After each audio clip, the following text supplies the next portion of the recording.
Hey.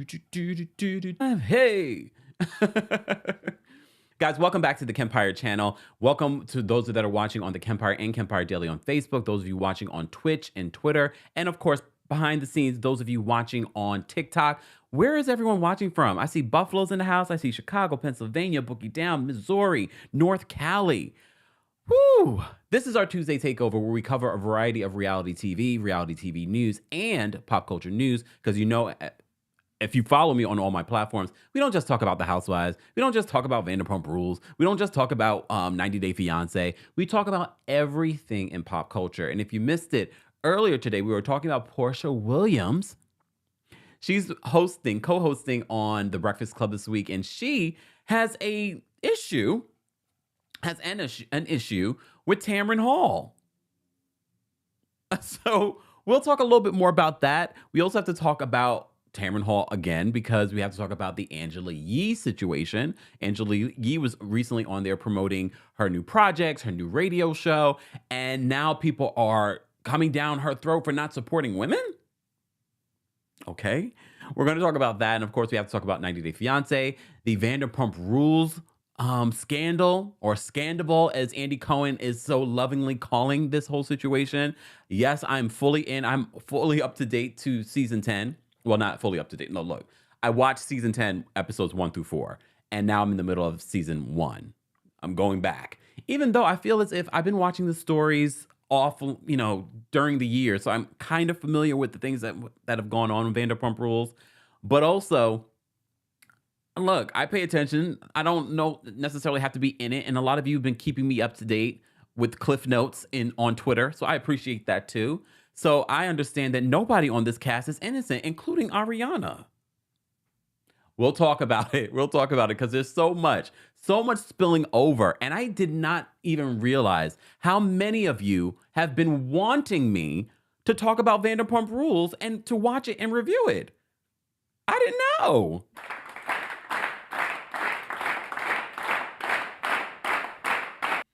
I had no idea. I think you guys, every once in a while, you'll mention it. Oh, Kempire, are you going to talk about Vanderpump Rules? And I'm like, I don't think you guys want me to talk about it, and I don't know if I really want to watch it. So now I'm in. Look, now I'm in. Oh, goodness.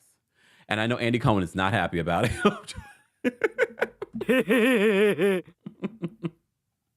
Because you know what? I'm going to keep these people honest. In word on the street now, they're talking about Kristen Doty coming back. And I was like, wait, isn't Kristen one of the ones that got fired? And didn't she get fired for something racist? We're going to talk about it. There's a lot to unpack. As always, to support whatever platform you're watching this from, be sure to like the video, TikTok, tap your screens, and subscribe to us on your favorite podcast platforms, Kempire Radio. I am going to do a separate video talking all about that. Oh, Venetia says, I'm always asking you to recap it. Guys, welcome to Tuesday Takeover. Let's get started. Share the video, like the video, and we have to get into the mess. There's a lot to cover, including the Real Housewives of Miami trailer dropped. The reunion trailer dropped. So we have to talk about that. Let's get into this. We'll start with 90 Day Fiancé first. Let's do that. Baby, baby, won't you listen to me? I got that flavor. I know you're dying to feed. I ain't no dancer, just got some hip in my feet. Now throw your hands up. Ooh, you bring the lighter, I got the fuse. You make a fire, I'll add the fuel. Follow me, lead it, just watch your shoes. Gotta turn the heat up to get this cool.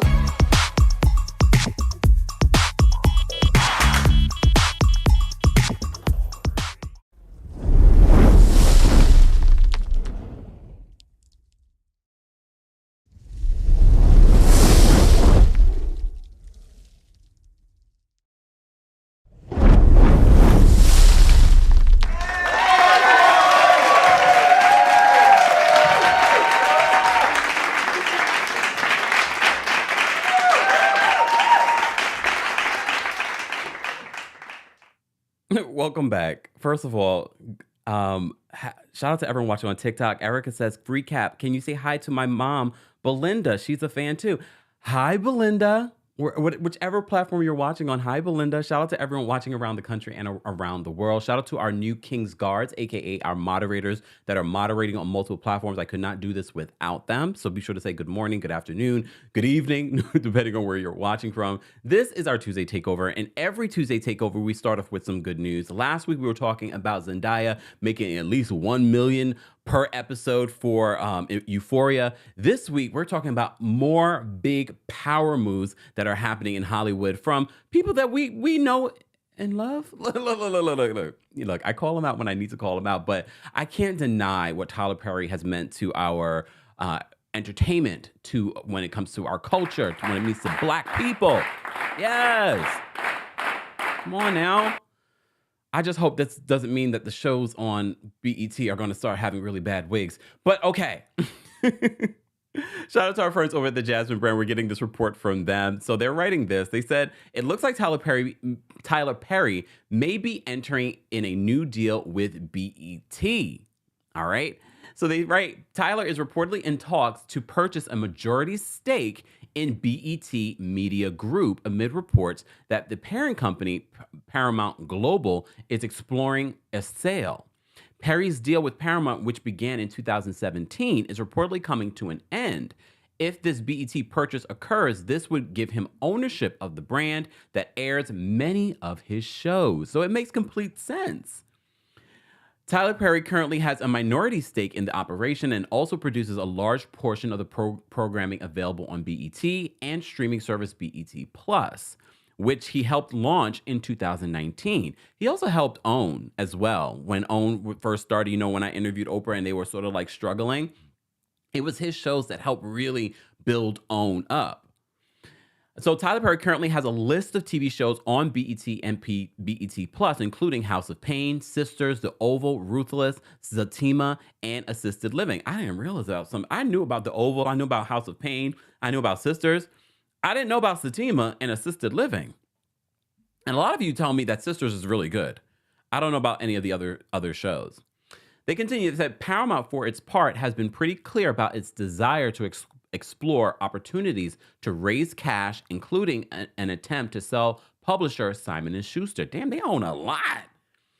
What happened to monopolies being illegal? Okay. So in 2017, the filmmaker ventured on a long-term deal with Paramount and a TV deal that began in May 2020. This is during the pandemic, literally like 2 months into the pandemic. The partnership has been a successful endeavor for Perry, Paramount Global President and CEO Bob Backlash, and BT Network's President Scott Mills. Okay? They said, according to the Wall Street Journal, which was the first to report Paramount Global is interested in selling off BET, they wrote the decision to consider selling a majority stake of the assets, which cater primarily to Black audiences, is part of the entertainment giant's effort to shore up resources to bolster its flagship Paramount Plus streaming service and its advertiser-supported free streaming platform, Pluto TV, some of the people said. Damn. Again, they own a lot.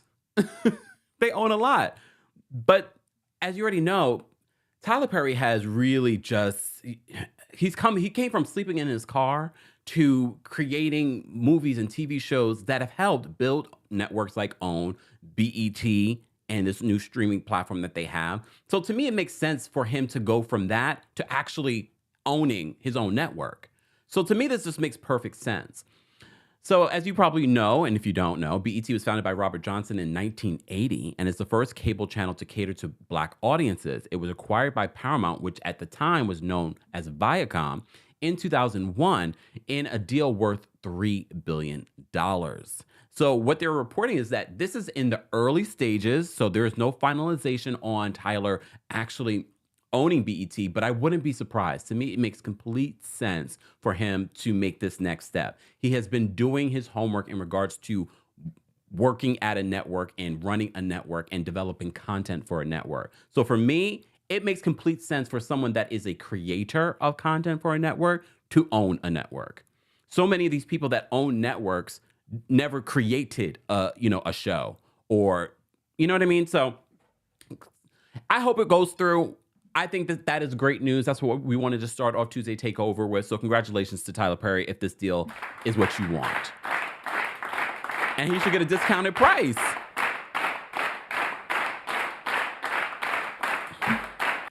Don't you think he should get a discounted price? I mean, he saved you and made you millions of dollars. I mean, they paid him for it, but still. I'm interested. Maybe I'll actually start watching BET again. The last thing that I watched on BET was BET Plus when we were talking about the Celebrity College Hill. That was the last thing that I watched on BET. What else is on BET? Do they even play music videos anymore? Oh, damn. They don't. But even MTV doesn't play music videos anymore. Giovanna says, I applaud. Is this the Giovanna? I'm playing. I kid, Giovanna. I kid. Giovanna, hold on. Let me increase this because this looks way too small. Giovanna says, I applaud the purchase by a Black person. BET is owned by a non-Black entity. Everything changed after it was sold. And that was like, I can't believe it's been over 20 years since they sold it. Sarah says, maybe a show for you, Kempire. I mean, I will never close out my options. Okay. And especially if things are changing over at BET. Yeah, because I think a lot of people have been disappointed in BET in the last few years. So it will be interesting to see what Tyler will bring to this entity as the network owner. We shall see. Congratulations to Tyler Perry. Let's move on because we do have a lot more to cover. Let's move into, let me just briefly talk about the Traitors. I know you're probably thinking, you're still talking about the Traitors? Yes, I'm still talking about the Traitors. And you know why? Because I just finished watching the Traitors Australia. Yeah, it was good. It was good. A lot of you said that the Traitors Australia, which is available, they're not paying me, but at this point, can we get some sort of discount code for our audience, Peacock? Tag them, y'all, on social media. Anyways, they don't need to pay me. You guys pay me. Thank you. All right. So the Traitors, the US version, UK version, and the Australia version are now all available on the Peacock streaming app. All right. So last week we talked about the Traitors UK, and I got to the end and I was like, wow. The issue that I have with UK and the US version is that they were very similar challenges, very similar game. One thing that I liked about Australia was that it felt very different. It felt very different. I mean, first of all, where were they staying? I mean, at least on the UK and the US version, we were in a castle. We were in a castle. We were in a castle. But where were they staying in the Australia? Where were they staying? At first, I wasn't loving Australia. I enjoyed it in the beginning, but at first I was just like, what I liked about Australia, which I hope they implement with the US and the UK version, is, you know how they did the murders on Australia, the Traitors Australia, where it was sort of like creepy. You had the Traitors coming towards their room, and then you had the cast sort of like looking behind them. Am I the next one to be murdered? I like that idea. I didn't love how UK and the US version were like, oh, they went to a confessional and they got a letter. No, we're talking about the Traitors. Kill them off.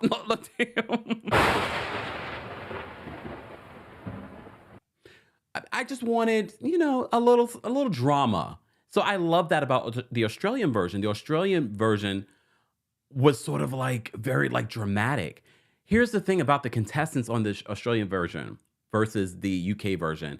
I got really emotionally attached to the UK version, to the cast. So that for me, I loved the UK version more than both of them. I really did. But Australia, I'm so glad that they got. Okay, spoiler alert. Spoiler alert. If you don't care about spoilers. So one of the Traitors at the very beginning, I get it. The game is called The Traitors.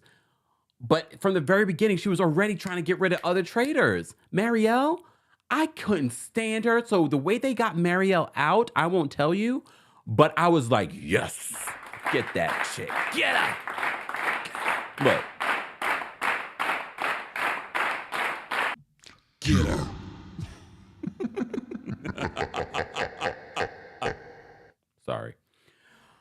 I really was like, get her good. Because the way she had played the game and they were really ready to take Alex out, she was a new recruited traitor. And I'm so glad that Alex got her. Oh, the way they set this up, because they plotted and planned it, and they were like, don't tell anybody, because they wanted to drop a bomb during the banishment. And I was so glad that they got Muriel. And normally in this game, for at least the US version and the UK version, I was really team Traitors. But for the Australian version, I was team the Faithfuls until we finally got to towards the end. So I didn't want to spoil too much of it for you guys, but you know, in this world, when we were just talking yesterday about the Real Housewives of Potomac and just it being such a draining season instead of fun to talk about and recap and kiki with your friends, watching these reality TV competition shows where it's not that deep, it's not that, you know what I mean? It's not about their personal life, it's about the competition. I really loved watching the Traitors, and I'm so glad that they brought the UK and the Australian versions to Peacock so quickly. So shout out to Peacock for that. We appreciate you. Justin, please understand, Justin, get out of my mind. He's like, I'm gonna need you to take the soundboard with you, BET. Whatever I do will still be content on YouTube. If I go to when I go to TV, there we go, because I'm already on your TV. Some of you are watching me from your TV. When we get to we're already at international level. What am I saying at this point? Because we have people watching from around the world right now. But you get what I'm saying. The soundboard comes with me.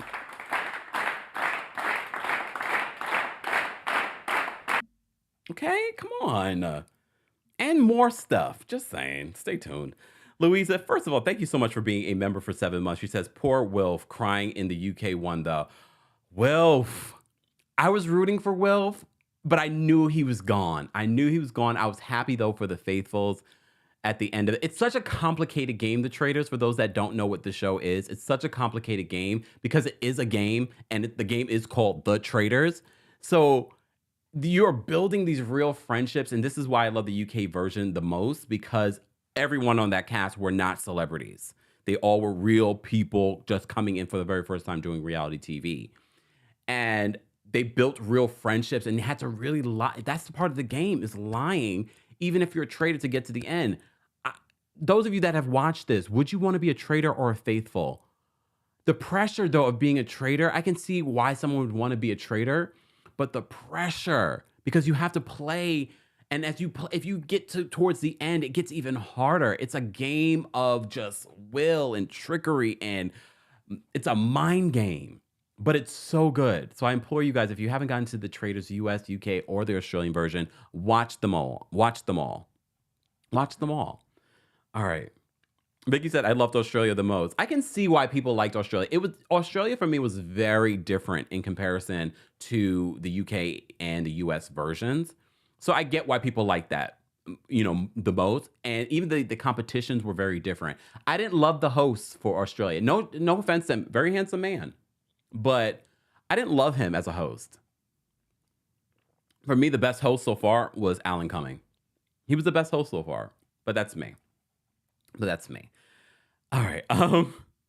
Let's see, you guys. Shout out to all of you that are here for our Tuesday takeover. We're gonna move on. I just wanted to mention that we have more to talk about, and normally I always forget to talk about Below Deck. I don't have a lot to say this week about Below Deck because I feel like they're in a good space this season. I'm still very much entertained by Below Deck, and Below Deck is bringing the numbers. Say what you want about Housewives, Andy Cohen, all this other stuff, and even Vanderpump Rules. Below Deck is the #1 show on Bravo. 1.2 million viewers last week's episode.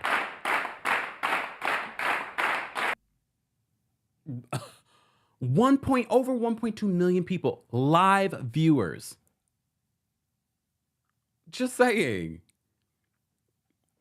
So this week's episode, first of all, these charter guests were a hot mess and a lot and very drunk. But this is part of the reason why people love watching Below Deck, because every week it's like a different charter guest. But we also have our Captain Lee back. But we know this is it.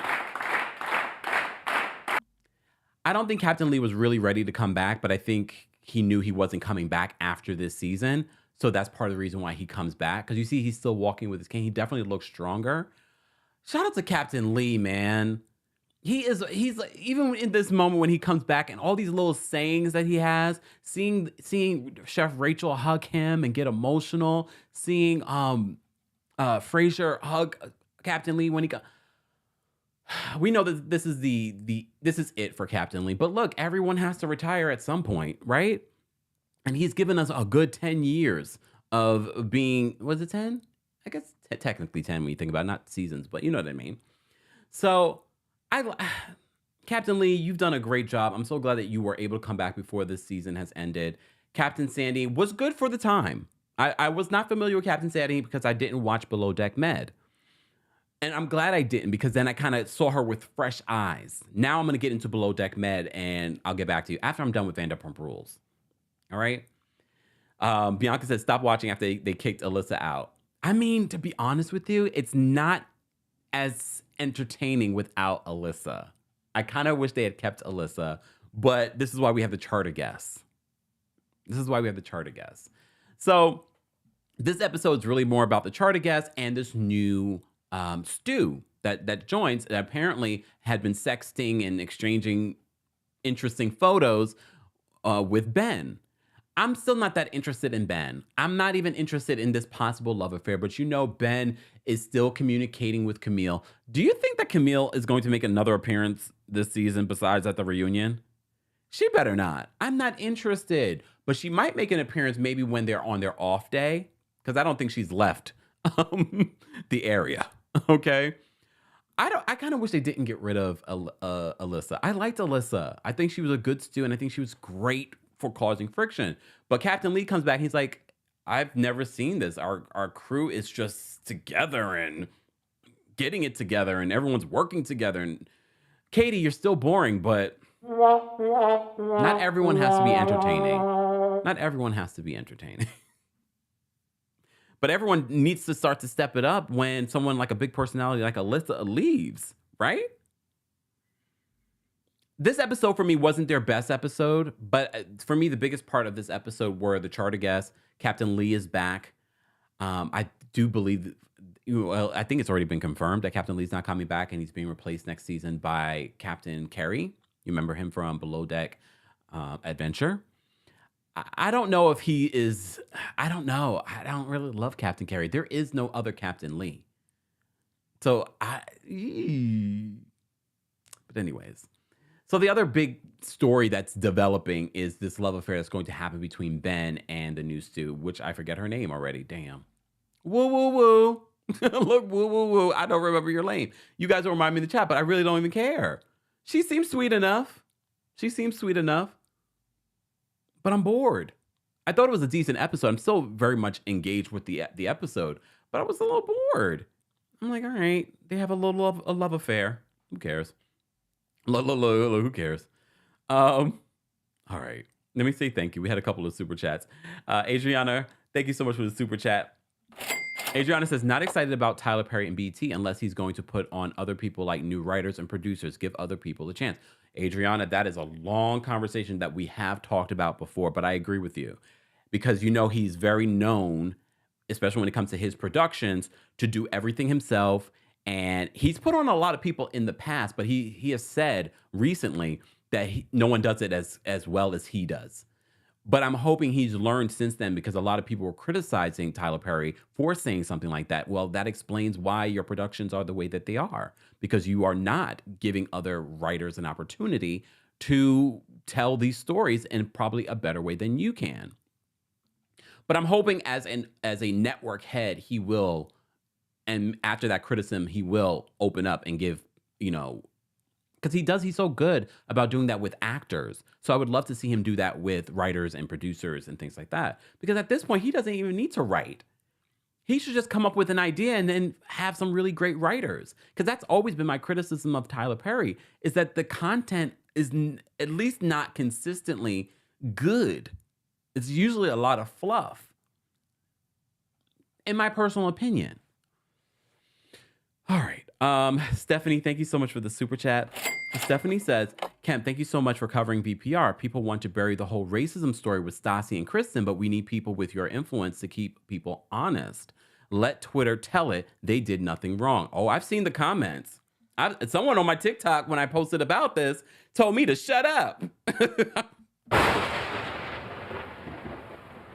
And you already know I'm stubborn, so I'm not going to.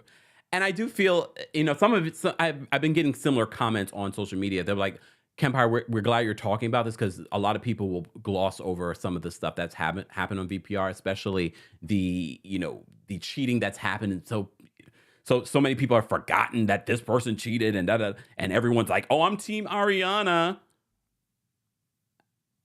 I'm not team anyone, but I've never been that person. So I'm just sort of like, but didn't Ariana?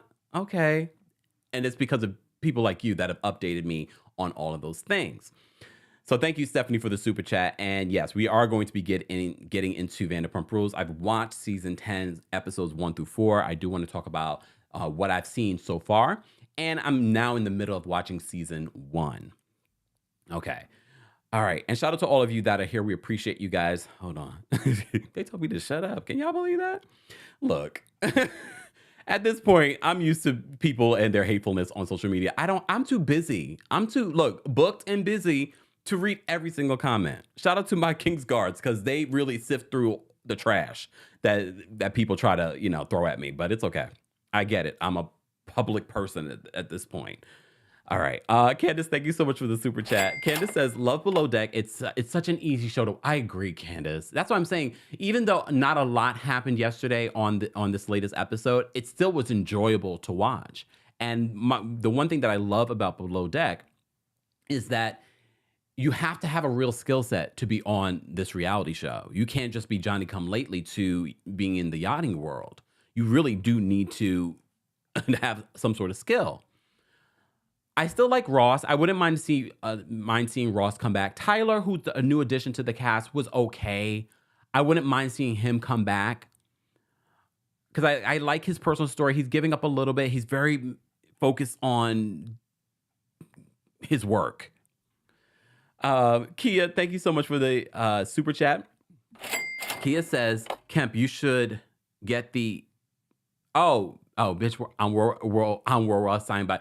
You're right. There's a few things that I need to update with this. I just haven't had the time. There's a couple of things that I need to update with my sound situation over here. But you're right. I should get that with Candy saying it. All right. So thank you so much for the super chats, guys. Again, if you haven't liked the video already, be sure to like the video. It's an easy and free way of supporting not just my channel, your channel, other channels as well will start to show up in your algorithm. This is our Tuesday Takeover, where we cover a variety of reality TV news, and pop culture news. We're going to move on from Below Deck, because I do want to talk a little bit about the Real Housewives of Miami reunion trailer that just dropped. It's 3 parts.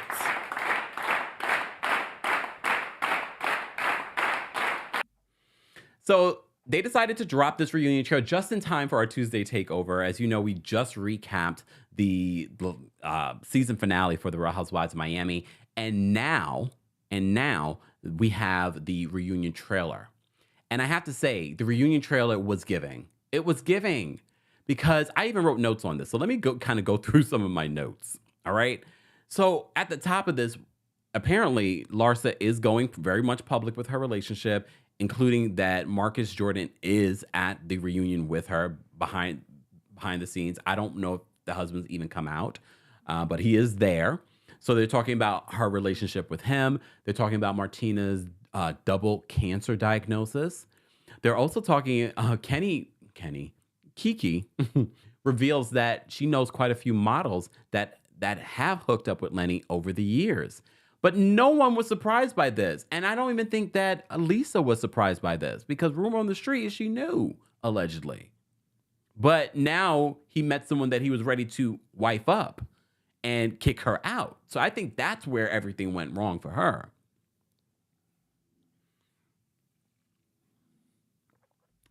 So they're going to talk about that. Alexia, just when I was trying to root for you this week in defense against Adriana, and then how dare you come at Geardy? She was said, I wrote this down. Hold on. I wrote this down. She says to Geardy, you cannot castrate me the way that you castrated Russell. How dare you?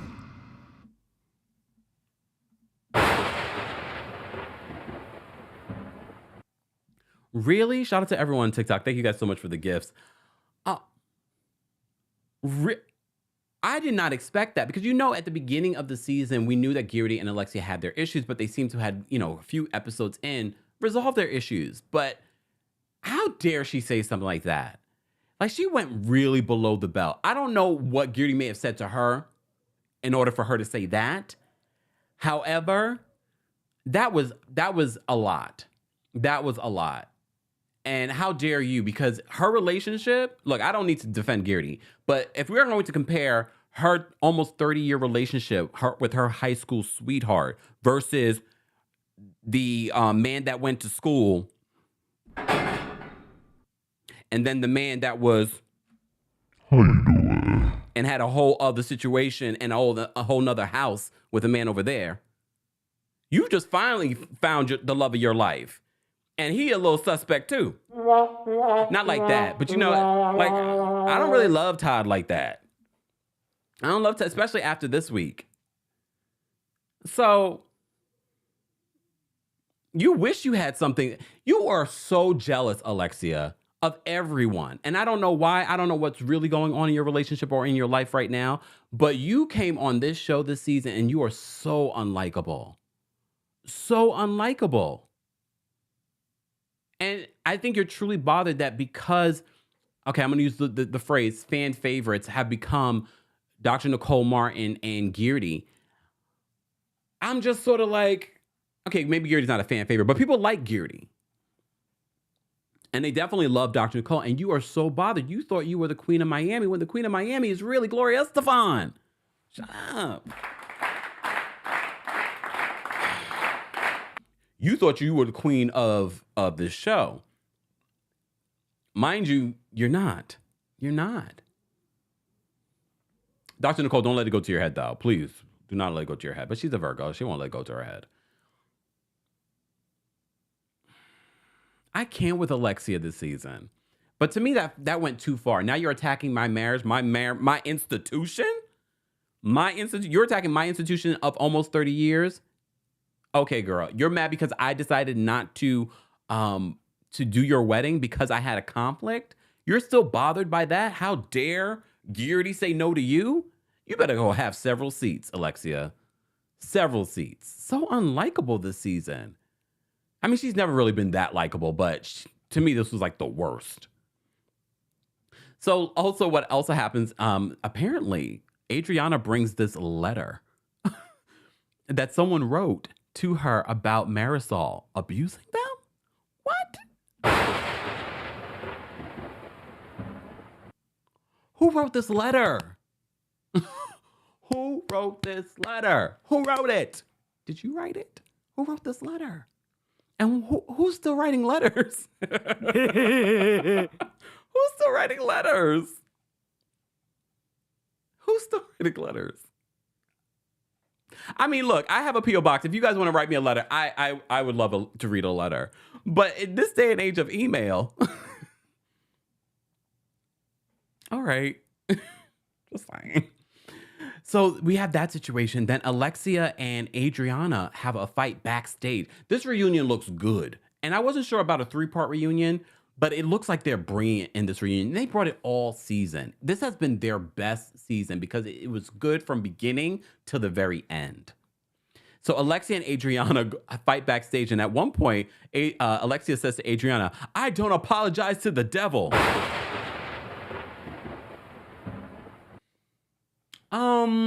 I don't know, Alexia. Like, I was defending you last week with the whole situation with, Frankie. But this week, I don't know. But I have to see the context of what you guys are arguing about. All right. And then Alexia and Larsa are, of course, Anthony, Dr. Nicole Martin, husband, Anthony, had quite a few things, snarky things to say about them. So they are going at it during this reunion for the things. They called him the B word. They're saying all kinds of things. And I knew this would not bode well for him later in the season. I don't know how the audience feels about it, but I was okay with Anthony. I like Anthony. And sidebar, during my recap of the Real Housewives of Miami's finale, I forgot to mention Dr. Nicole's, summation of her season and that she had sold her home in Miami for $44 million. I forgot to mention that during my recap of the finale. Calm down. They're just so jealous of her. And I know so many people were like, how does this man have this money? Well, I don't think that Anthony makes the majority of his money just from being a lawyer. I think he's very good when it comes to his investments in real estate. And I think we see this example with the sale of this home for $44 million. Some people are just good with money. I don't think it's a Tom Girardi situation. I mean, I hope they bring it up during the reunion so she can clarify. I was okay with, I like Anthony. I like Dr. Nicole. Andy, why are you continuously losing it at these reunions?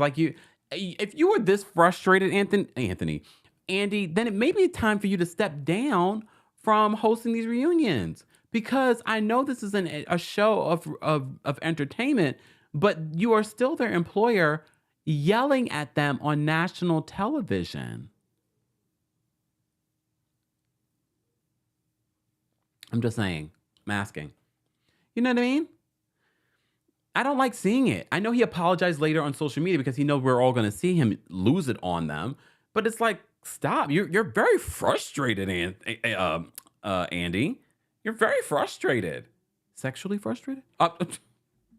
Lies! The lie! I don't look. But Andy has a lot on his plate. But he's chosen to put a lot on his plate, from his reality shows to hosting these reunions to Watch What Happens Live. And he has 2 babies at home. But I know Andy Cohen is so like, oh my God, he's so excited about this Vanderpump Rules cheating scandal, the Sandoval situation. And I said this before covering that situation. It's always a gray area for what we do when it comes to covering this type of news. But Andy Cohen makes millions of dollars from these scandals, because at one point last season, Vanderpump Rules ratings were dropping. And a lot of people are saying it's time to cut the cord with this show. Well, now everyone's talking about this whole Vanderpump Rules situation. I think that's a perfect segue, right? You think we should talk? You think we should talk about it? Let's talk about it. Let's talk about it. Oh, goodness. So, okay. All right. Let's talk about Vanderpump Rules. So, before we get into the scandal of the situation. All right. So, you guys have given me the cliff notes, but I did watch season 10, the episodes 1 through 4. The last episode, we will kind of recap and talk about. And I know everyone's sort of looking back now at footage and social media behavior between Raquel, Adriana, and Tom, I want to say Sandoval. And it's very weird when you see the close relationship between these 3 individuals, and to understand that possibly that this affair between Tom and Raquel may have stemmed back as far as at least October, at least like BravoCon. At least BravoCon. Hold on, let me save this. Hold on. Wait, where did it go? Hold on. Yeah, I gotta say that. So for those of you that have been under a rock this weekend, we covered this story twice over the weekend. The news broke that Ariana and Tom Sandoval broke up because of an affair that he had with Raquel. And now people are reporting that possibly this affair has stemmed for at least 6 or 7 months. 6 or 7 months. And so as I'm watching episodes 1, 2, 3, and 4 of this season, I'm just looking at them like, oh. People are looking at different videos and they're like, oh, this is interesting. His behavior on Watch What Happens Live recently with Tom Schwartz, where Tom Schwartz seems to be helping him throughout this interview. And everyone was just like, the plot is like, wait a minute, what's been going on? Then there was the whole Thunderbolt chain scandal of the situation. So apparently, according to rumors, the way that Ariana even found out about this cheating was some sexting and video footage of her doing stuff to her, Raquel doing stuff to herself. Well, thank you for the reminder, Diana. Diana reminds us in the chat, Raquel has issued a legal warning to the cast because apparently, in California, they have that revenge porn law. Apparently, whatever she was doing to herself, it was on FaceTime, and she didn't know that he recorded it. And this is how Ariana found it. And then Ariana allegedly sent it to Raquel, and apparently Sheena as well. The cameras are back up because for season 10, it's only 4 episodes in. So they're literally rolling right now. Apparently they filmed a conversation between Ariana and Tom. Apparently Tom and Raquel are filming and going to Raquel late at night when they weren't filming. Look.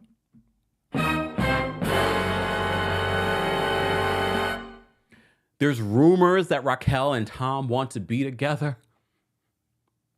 There's also speculation about Ariana and Tom and their relationship. And are they the Robin and Juan Dixon of Vanderpump Rules? Were they faking their relationship? Had the relationship fallen apart years ago and they just sort of faking it and not really just sort of in it? There are plenty of people that stay in relationships way past their expiration date. Have you guys seen signs of this relationship falling apart?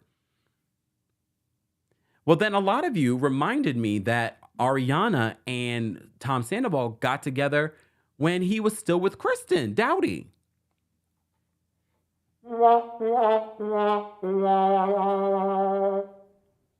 All right. And now, word on the street, according to People Magazine yesterday, Kristen Doughty is possibly coming back to Vanderpump Rules, and she says she'll only come back if Ariana's okay with it. But you may recall Kristen Doughty and Stassi were fired for the racist behavior that they had towards their, what's her name, Faith? They're one of the very few black cast members that have ever been on Vanderpump Rules. They had a black cast member, though, on season 1. I was like, wait a minute. My mind is spinning, guys. This is a lot of information. I'll fill in the holes as we go. Oh, damn. No, not fill in the holes.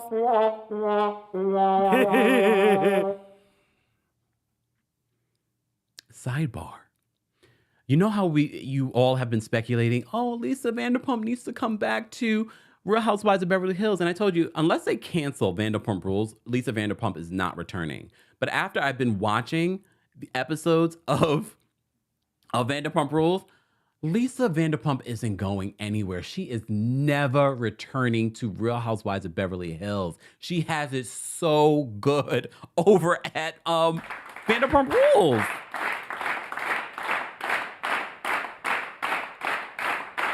She has it so good over at Vanderpump Rules. She doesn't have to share her personal life.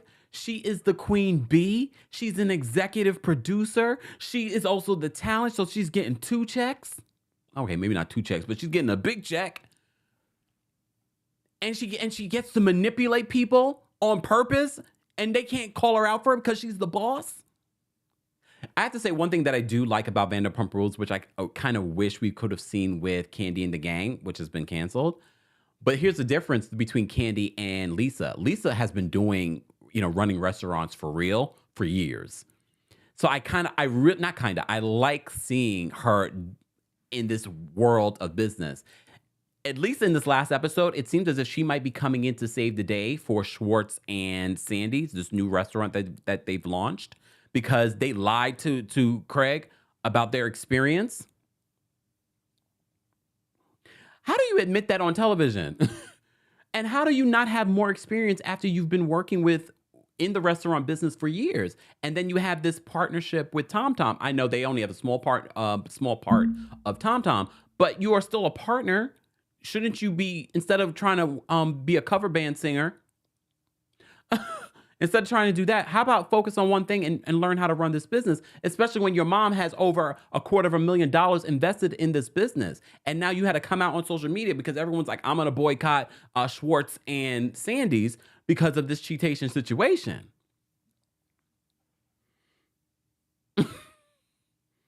And I agree, because we have to remember they are small partners in this whole situation, and there are people working there.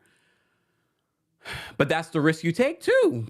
That's the risk you took with cheating. Did you not think that far ahead, Tom? You didn't think that far ahead? You didn't think about your partners?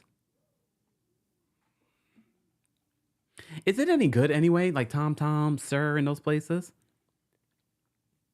Norma, thank you. Norma, I just saw this. Norma says, we got reporters on the ground. I'm going to Schwartz and Sandy tomorrow. I will report. Thank you. I want to know about the whole experience, please, Norma. I want to know everything. I want to know about the food. I want to know about the decor. I want to know about the service. I want to know how the bathrooms look. I want to know if Tom and Tom are there. I doubt Sandoval would be there. I want to know all the things, please. Thank you. And anyone else that goes or has been. All right. Moon and Leo says, I thought you didn't watch Vanderpump Rules. It's good content, huh? Well, I don't. I just got into it this week because of the scandal. And here, honestly, the scandal didn't scandal like the way y'all make it seem. Because still, Portia's scandal, above all, was bigger. However, the only reason why I got invested was because I kept on seeing stories with Raquel the last few months. Oh, she was hooking up with Oliver, Garcelle's son. That's the first part where I was like, who's this girl Raquel? Oh, she's from Vanderpump Rules. All right, whatever. Then I heard she hooked up with Schwartz. And then I was like, oh, she's really making her way through the cast. And then this scandal was like, oh, it was the cherry on top. I said, I got to talk about this because I've been seeing this girl. And look, at the end of the day, James Kennedy, Lala Kent. Shut up. Sorry. They act as if they, literally in this season, they admit to them hooking up when they both were in relationships. Yet they want to come out on social media and try to dog out Tom and dog out Raquel. You guys are too... I know, here's the difference. Ariana and Raquel were very close friends. But you all have a history. Ariana, too. I'm not... You guys with the hashtag Team Ariana. You guys love to make a team. Not you guys. Team Ariana. You better be Team you.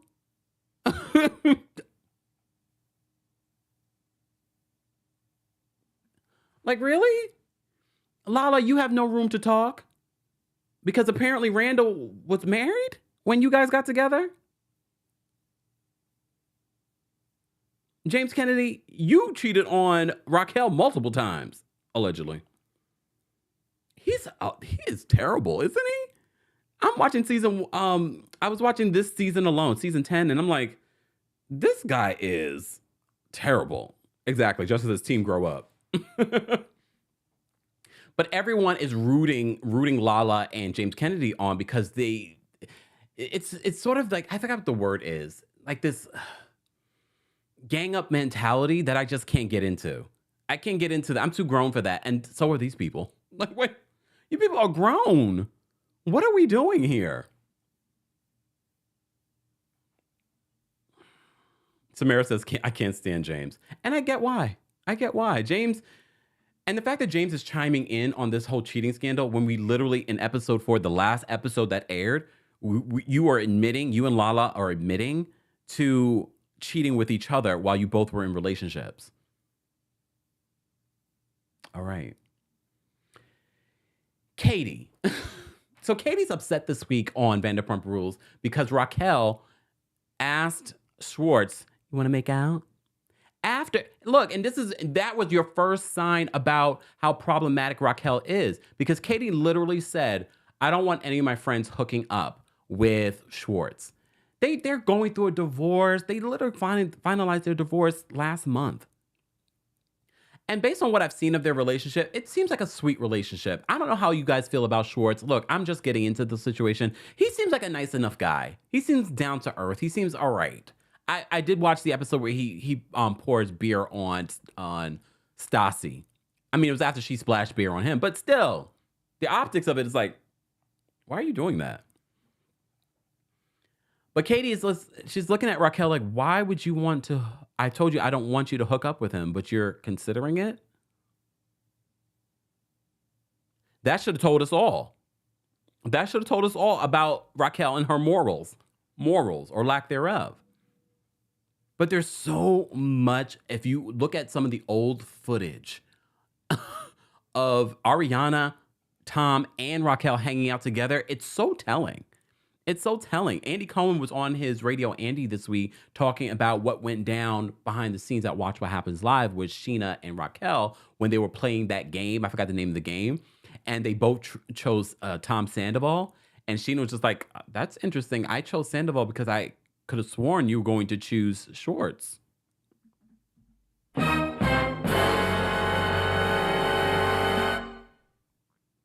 Lies! The lies! Savannah says Katie is a mean girl. Oh, I mean, I'm just getting into it, y'all. I promise I will get more into who everyone is, but I'm basing everything, my thoughts on this past week's episode, based on what I know so far for this season. But my thing is this, if a friend tells you it would bother me if you hooked up with my boyfriend, you respect that. So it told me a lot about Raquel, because you literally just had a conversation with Katie about not hooking up with her man. There are a million men in the world. Why do you have to hook up with Schwartz of all people? Like, you want to hook up? Girl, go. Really? But Tom and Tom, they don't know what they're doing with this restaurant. They don't know what they're doing with this restaurant. They have no experience. Craig does not want to open the restaurant until he feels that they're ready. But at the end of this episode, Lisa Vanderpump meets with them. She's like, you guys are paying the rent, and he's deciding when you cannot open. So you're losing money every day this place is not open. So she already drops the bomb that, well, if you want me to come in and help you. I kind of that's the aspect of Vanderpump Rules that will be engaging and interesting for me to watch. All the people sleeping with each other in the drama, okay, that will be interesting. But I'm really more engaged in to see how the restaurants, the building of restaurants, the failure of restaurants, to me, that's interesting because that's reality, because these are real restaurants. Deborah says Dumb and Dumber equals Tom and Tom. I mean, I kind of got that energy. I got that energy from them. So they don't know what they're doing. Katie and Schwartz, in that conversation that they had this week, because she's in her feelings.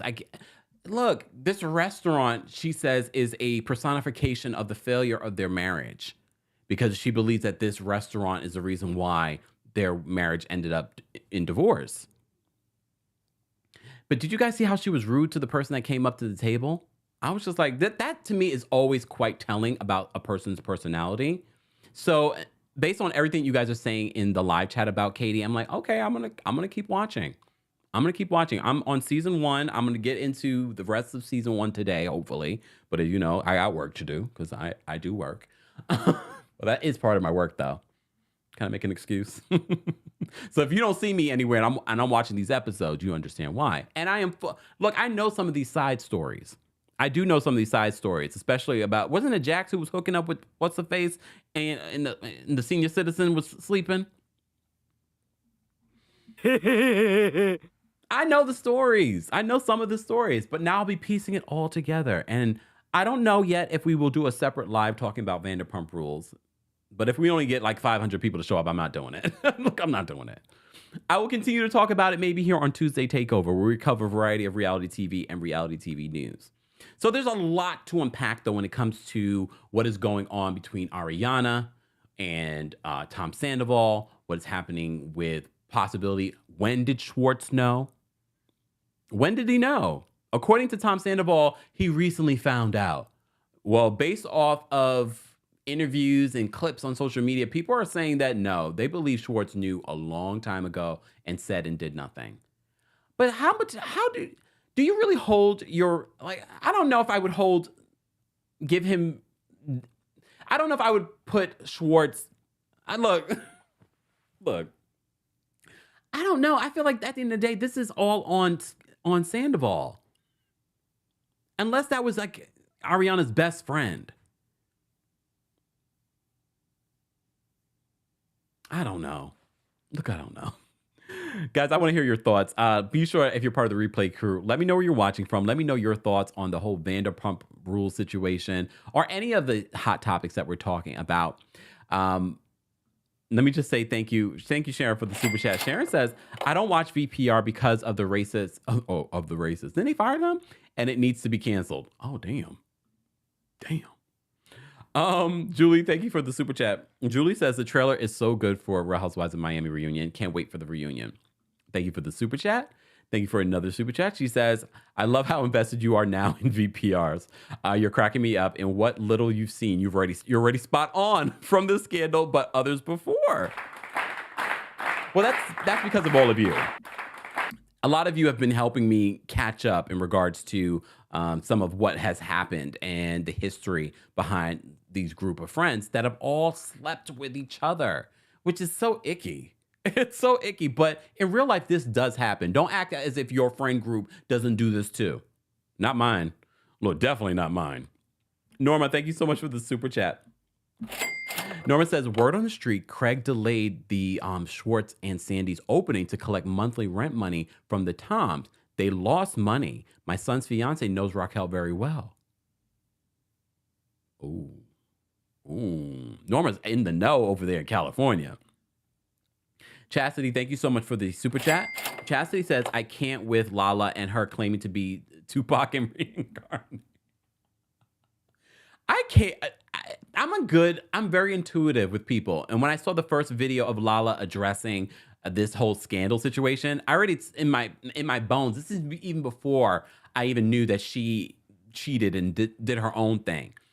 And I was just like, y'all are a lot of these people are clout chasing off of this whole scandal because they're like, oh, this is going to be great for the season. We just earned ourselves another season.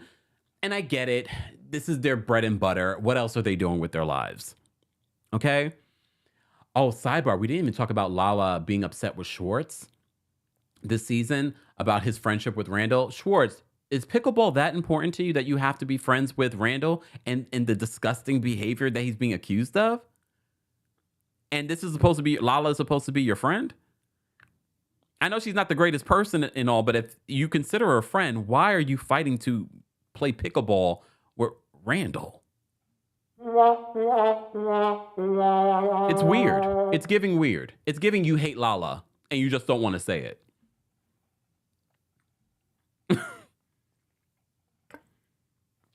Ooh, see, you guys are coming up with all kinds of stuff.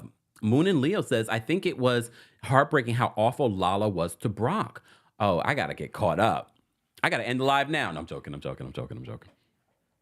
But after the live, I need to go get caught up. I need to know what you guys are talking about. All right. But I like these little cliff notes that you guys are giving me. Oh, Chassie says pickleball equals gambling, in my opinion. Oh, you think? That would make sense based off Randall's history, right? Where's 50 Cent when you need him? Don't even call 50 Cent right now, even though he predicted a lot of this stuff. Tyra says, was going to watch Miami's new season, but I now have to, but I have to now before the reunion. Kempire, you're making it sound good. It was good. I'm not even lying to you, Tyra. It was a good season. It was their best season so far, honestly. Guys, if you're just joining us, this is our Tuesday Takeover where we cover a variety of hot topics. We cover a variety of reality TV news. And we were just talking about the Vanderpump Rules situation. We are going to continue to cover this season at the very least. I'm going to continue to do a deep dive. If you want me to, you will let me know in the live chat and in the replay crew if you want me to on this show. Oh, Lala just disliked the video. It's okay, Lala. Thank you. Thanks for watching. Some people are not going to be happy that I'm covering this show, y'all. But do we care? Nope. Look, nope. I'm invested now because my audience is invested. And honestly, I tried watching Summer House and I couldn't get into it. I watched Summer House season 4 because some of you said, yeah, start with season 4. And I was just like, I can't get into this. I really tried. But I watched the 4 episodes of season 10 of Vanderpump Rules and I wasn't bored. Tess says tomorrow we're going to see Kempire in one of those Schwartz and Sandy sweatshirts. They have sweatshirts? I don't know if I want to support them right now. I don't know if I want to do that. All right. You remember that Faith accusation was also in Nene's lawsuit. Remember that? So I did mention to you guys, before we move on, I did mention to you that Kristen Dowdy, apparently, according to People Magazine, has been asked to return this season to address the whole Tom Sandoval situation. There was also video footage of Kristen and Ariana together. But some of you have mixed reactions. Some of you are like, yes, bring her back.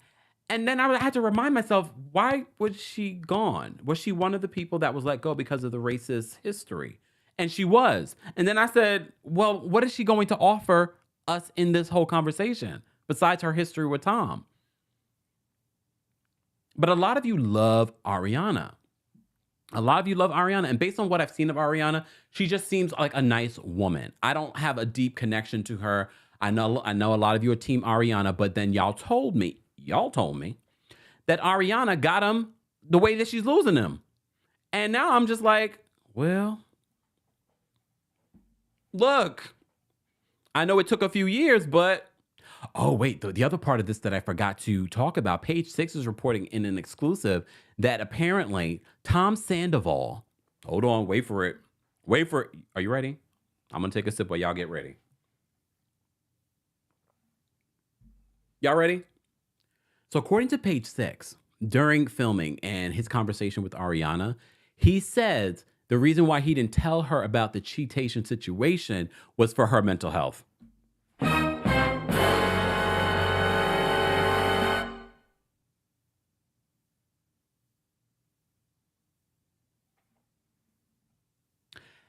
And apparently that has been a part of her story during the last couple of seasons about her mental health. And then all of you were tagging me in the reunion from Vanderpump Rules when they play the video footage of her making fun of Kristen's, calling her crazy and schizophrenic and all this other stuff. And then I was just like, see why I can't be team anybody but myself? Because I know my dirt. So Ariana, I feel for you, girl. Woo, woo, woo, Ariana. Woo, woo, woo.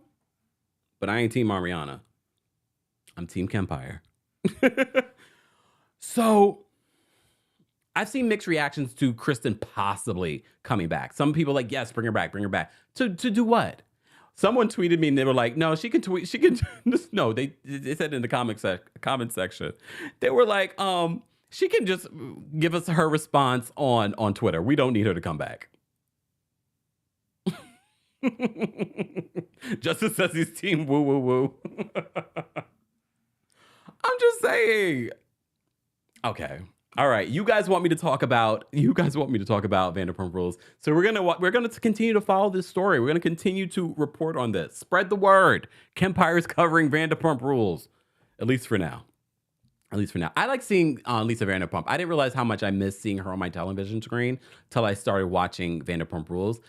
I mean, we don't get a lot of her on Vanderpump Rules, but we get enough. And I'm like, okay, I'm getting my LVP that I didn't realize that I missed. So, and I like the fact that she, no one's trying to take her down. This is her situation. All right. Okay, Beverly says Kristen's good TV, though. All right. See, that's why I keep getting mixed reactions. Some people don't want to see her come back. Some people do. All right. Let's talk about, let me see something here, y'all. We did not talk about this. Love and Marriage DC. So I know a lot of you are wondering, are you going to do a Love and Marriage DC recap? So we've moved our Love and Marriage DC recaps to our Tuesday takeover. And because there's not a lot for me to say to do a separate video to talk about this season. They just experienced their season low.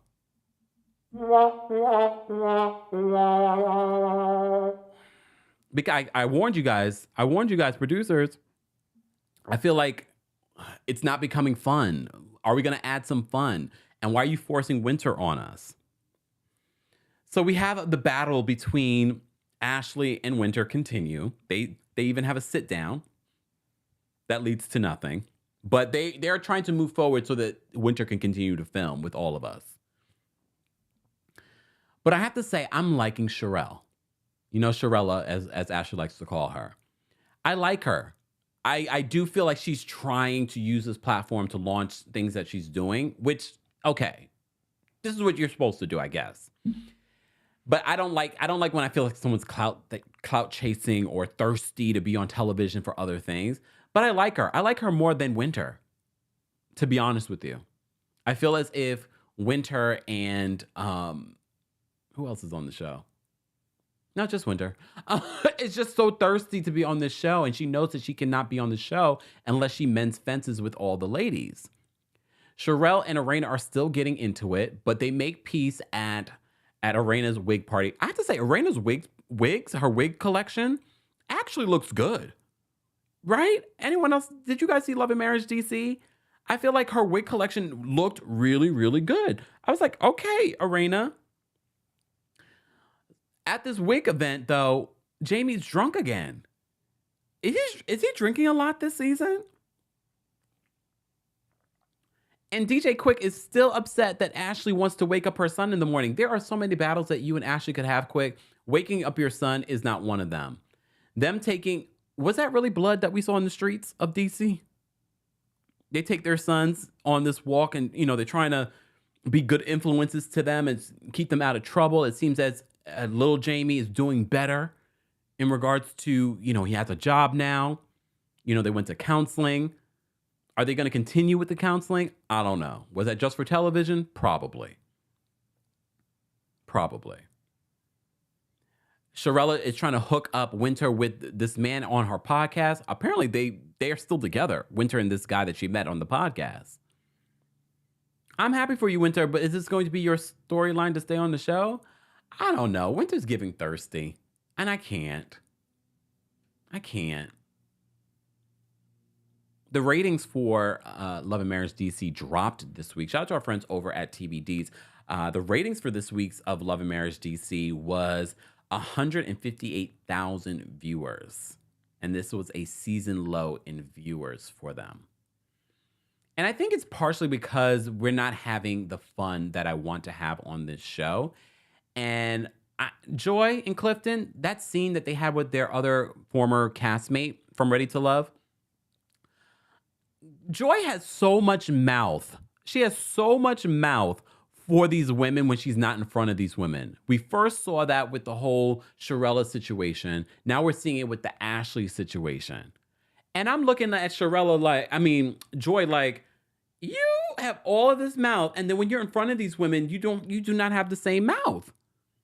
It's giving fake. It's giving phony. It's giving, I don't really like you that much anymore in this show. Anyone else? Just my thoughts. So apparently the ratings are not rating for Love and Marriage DC, which is unfortunate. And I think it's partially because they had a little bit of a bump in the road at the top of the season because Monique was supposed to be a part of this season. But Monique said she's not doing reality TV anymore. So now they had to kind of figure out what they're going to do for this season. I think that's part of the reason why they're not doing what they need to do ratings wise. All right. Love and Marriage DC is so boring. I actually miss Monique. That's how bad the show is now. No, and I think they will get a season 3, and I think they will have time to figure out what this cast will look like for season 3. Because I think they had all intentions to focus on Monique and the other couples, and that just didn't happen. Tyra says Joy is nice nasty to me. I don't even know if it's nice nasty is the word. Fifi says that she's a confessional gangsta. Yeah, but she's gonna have to answer for it during the reunion. All right, we're gonna move on. We're gonna move on. Let me move on to some hot topics because, as you know, with Tuesday Takeover, it's not just about reality TV. It's not just about reality TV news. It's everything in pop culture. So I do want to talk about Angela Yee. Hold on, let me pull this over. And then we'll get back into more of the TV. Oh, before we get into the TV, before we get into Angela Lee, let me talk about the TV ratings. Again, shout out to our friends over at TV Deets. So we just talked a little bit about the Love and Marriage DC ratings. Again, they experienced their season low in viewers with 158,000 viewers for this past week's episode 7. Not sure how many episodes they have this season. Real Housewives of Potomac, I really thought the season finale and maybe the Robin interview that was supposed to happen would have garnered them at least closer to 1 million viewers. It actually dropped from last week. They only experienced, so they had a 0.27 demo for people between 18 and 49, and they had 817,000 viewers this week, which is not bad. It's not bad, but for their season finale, for the reunion, you would think that it'd be a lot bigger, right? Let me be reminded what the viewership was for last week. Hold on, y'all. Let me scroll down, and then I'll get back to you guys. Hold on.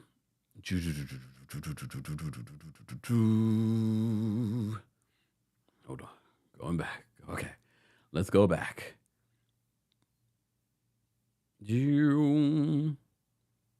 Yeah, so last week's episode, part 2 of the Real Housewives of Potomac reunion, was 951,000 viewers with a 0.31 demo.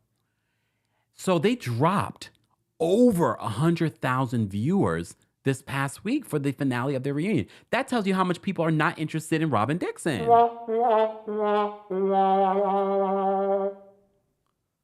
Last week it was 951,000 viewers. This week it was 817,000 viewers.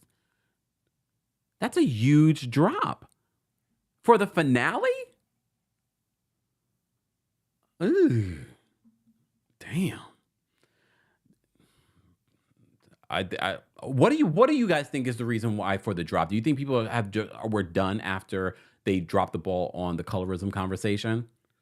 Or were people just like, we don't care about Charisse, we don't care about Mia and Jacqueline, and we do not care about this one-on-one with lying Robin? Interesting. But shout out to our girls, the queens of R&B, SWV and Escape. We did a recap of that show, that new reality show yesterday. So be sure to check that out. That was a lot of fun. We had a good time.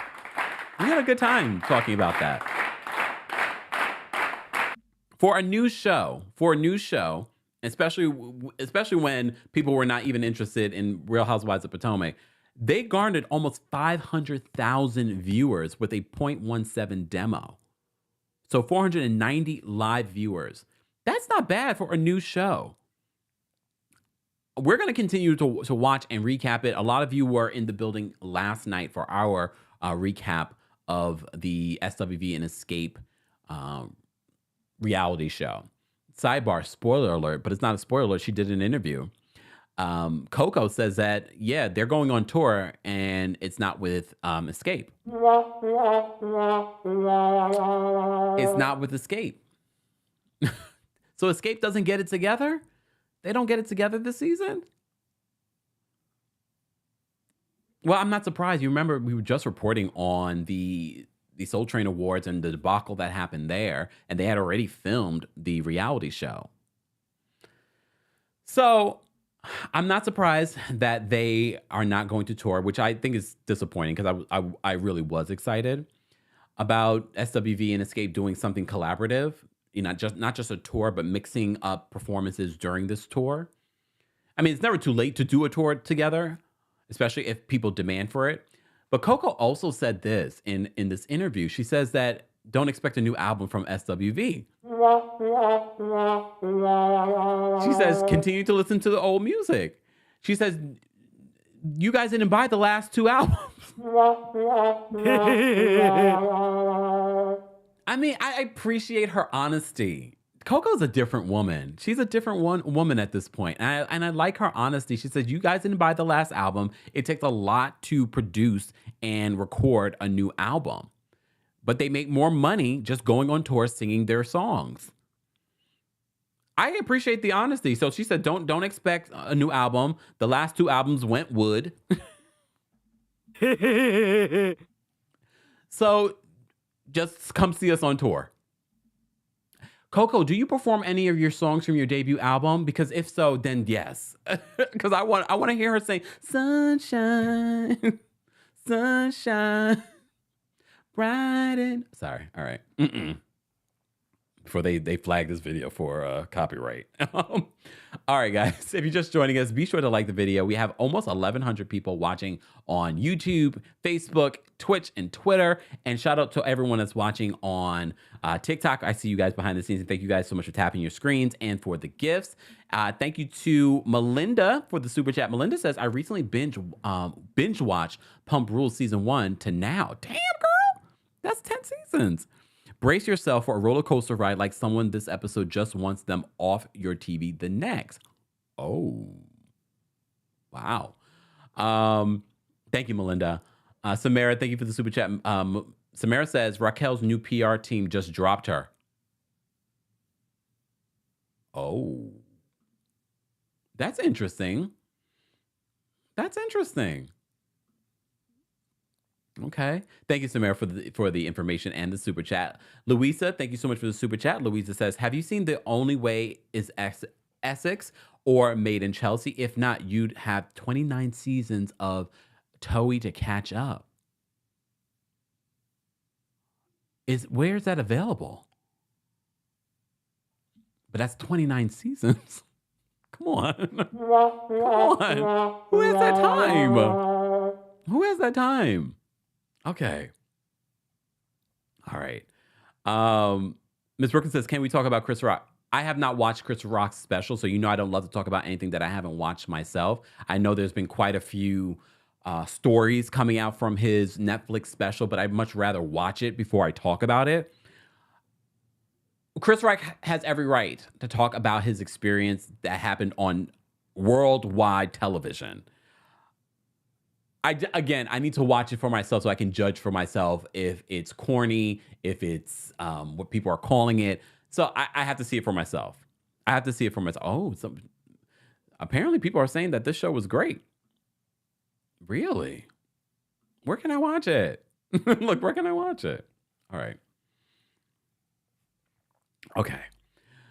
All right, let's move on because we have so much to talk about. I've been already talking almost an hour and over an hour and 15 minutes. I know what I want to get into. Let's get into this situation. Hold on, y'all. Y'all know I'm producing a show, and sometimes we got last minute things that I want to talk about. Okay, it's a windy day here in New York City. I hear the wind outside. And I woke up to snow. I was like, what in the hell? It snowed last night? All right. Let's talk about The Breakfast Club. So as you know, Angela Yee has left The Breakfast Club to pursue her own radio program. How is the radio show doing? And look, no matter how you feel about Angela Yee, and I had feelings over the years about Angela Yee and what she's brought to the show, but she did an interview recently with Tamron Hall. We're talking all about Tamron Hall. We just posted a video talking about Portia slamming Tamron Hall for the interview that they did over a year ago. All right. So Angela Yee also did an interview with Tamron and talked about being the only woman in the room and the backlash that she would sometimes receive for being the only woman in the room. And then Little Mama, because you remember the iconic and infamous interview that Little Mama did with The Breakfast Club where they made her cry. And apparently Charlamagne at the time said, oh, I'm going to make her cry today. I vaguely recall him saying that. Well, she came out on social media slamming Angela Yee for being in the room and supporting these men and what they did. And then Erica Mena, you know Erica Mena from Love and Hip Hop and all this other stuff, Video Vixen and things like that. I don't know about all that, but anyways. She slammed Angela Yee about knowing about the affair that she had with DJ Envy. And then part of me sort of like, it's like the whole Schwartz situation too. You know, how much should we hold someone accountable that is just a friend and it's not their relationship, but they also don't want to get involved? So she was slamming Angela for hanging out with DJ Envy and Erica Mena when she knew clearly that DJ Envy was married. And then I'm thinking to myself, I'm like, I mean, are we really going to hold Angela accountable for y'all cheating? It was weird. But DJ Envy pretty much slammed Angela for saying there are plenty of women that are in the room that are over the Breakfast Club. But when I saw the clip of her interview with Tamron Hall, I didn't take it as if there were no women there. I really did take it as literally in the room. It was just her, those two guys, and maybe, and I remember Taylor. Taylor's a producer now. And I think Taylor was an intern before she became a producer there. So I always knew she was sort of there. I didn't know she was necessarily in the room, but I got what Angela was saying. So do I have a clip? See, this is why I need a producer. Can I get a producer in the room?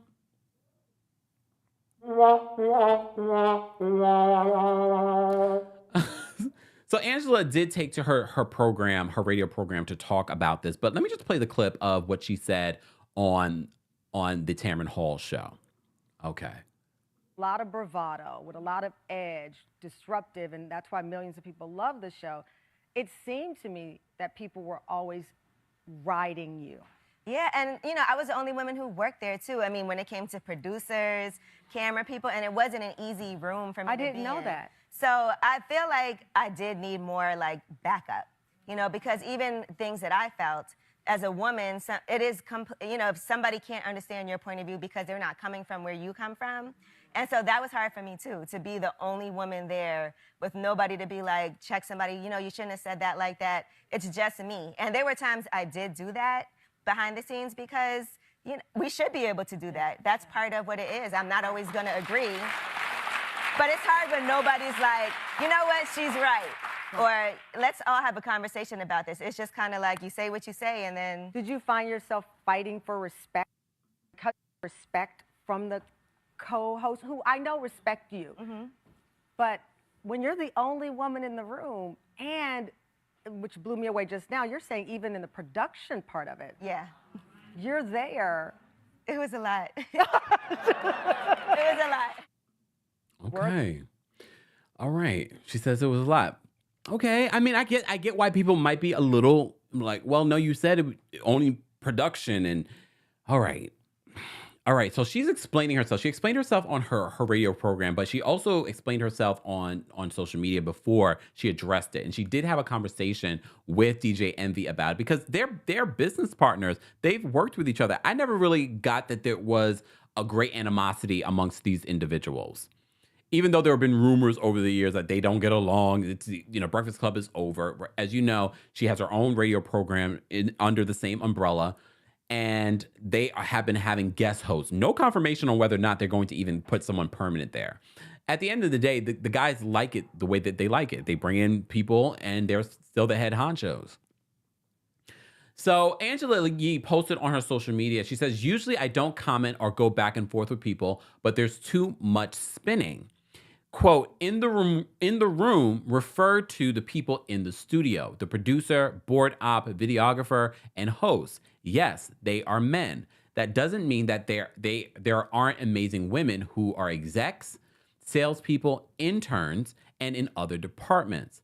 I've said this on many occasions that it can be hard when your viewpoint is different based on your experience.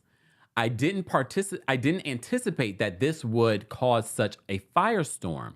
Everyone's texting me, quote, "Are you okay?" which I appreciate. And I know I don't normally take the time to over-explain because it drags things out even more, but that's all. Whoa, Angela.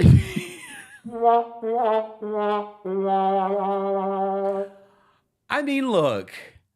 I mean, you just never know what you say here or on these, on social media or on these TV shows, what people are going to pick up on and either run with and make it a scandal. I mean, there are plenty of things that I say in videos that you guys run with, not necessarily as a scandal, but laugh at, that I didn't even realize that would stand out to you guys. So you just never know. And I agree with her, especially if those of you that are trying to do what Angela Yee is doing or what I'm doing. You have to have tough skin. And part of having that tough skin is not really being deep in the comments.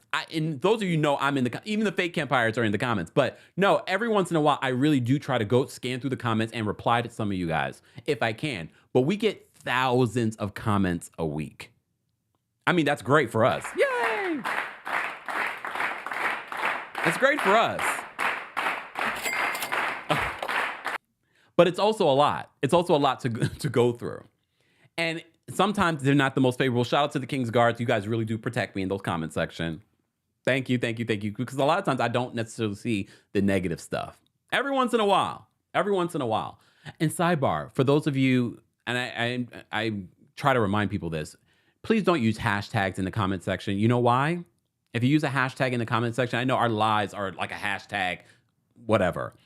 If you use a hashtag, it automatically is filtered out from the comments and it won't get posted until I literally have to physically go there and post it myself. And you know, I already told you, I get thousands of comments. So I'm just saying. So no hashtags and no links, please. Thank you kindly. All right. So the Angela Yee situation, she addressed it on her radio program. It seems as if she's doubling down on what she said, but what she's saying is that the people that were in the room, she doesn't include people like Taylor, who's a producer there, because she's normally not in the room. Let's not downplay as if Angela's role as the only woman on this morning show wasn't a challenging experience for her, especially in the world of hip hop or urban radio. So, come on. Come on now. Just saying. Shout out to my King's Guards. I appreciate you guys. All right. What do I want to move on to? Where are my notes? I get so. Okay, let me close this. Hold on, y'all. All right. What else did I want to talk about? There's so many stories to talk about. We talked about that. We didn't talk about Drew Sidora. We did do separate videos over the weekend because Tuesday Takeover is a catch up for us. So we can talk about some of the things that we covered over the weekend or we didn't get to cover over the weekend. So Drew Sidora from the Real Housewives of Atlanta, as you know, they just wrapped filming in January.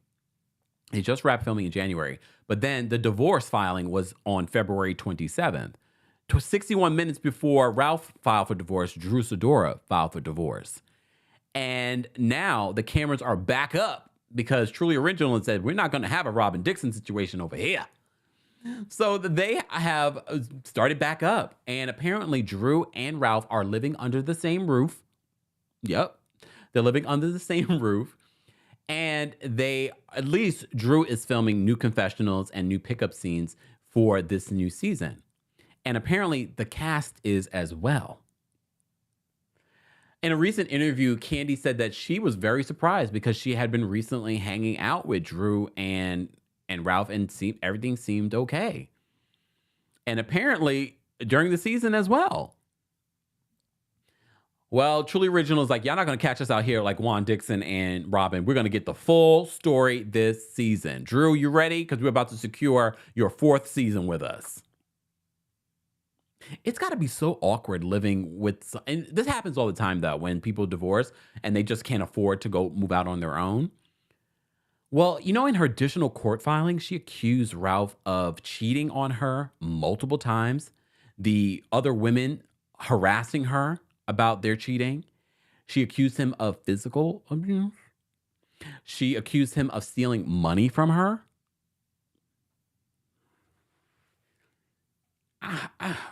I mean, a lot of you saw this already with Ralph. I didn't believe their storyline when we saw it play out, but apparently it was true. And I hope Drew gets everything. But I think she has everything. So when you have everything, that means he might get something. Someone asked a good question. Did they have a prenup? I wonder. All right. let me say thank you. We had a couple of super chats, guys. I am also going to, before I do that, let me drop the call-in link for our members on the community tab. So let me do that now while I remember. Shout out to all of you guys. If you haven't liked the video already, be sure to like the video. It's an easy and free way of supporting not just my channel, but other channels as well. Will start to show up on your algorithm. We are live on multiple platforms. Shout out to everyone watching on TikTok. I see you guys. I did notice that during the Angela Yee situation that was being discussed on The Breakfast Club, Charlamagne did not want to chime in. I found that to be interesting. Anyone else? Why didn't he want to chime in? Huh? Look, huh? Senior Royals, I'm dropping the call-in link for you first.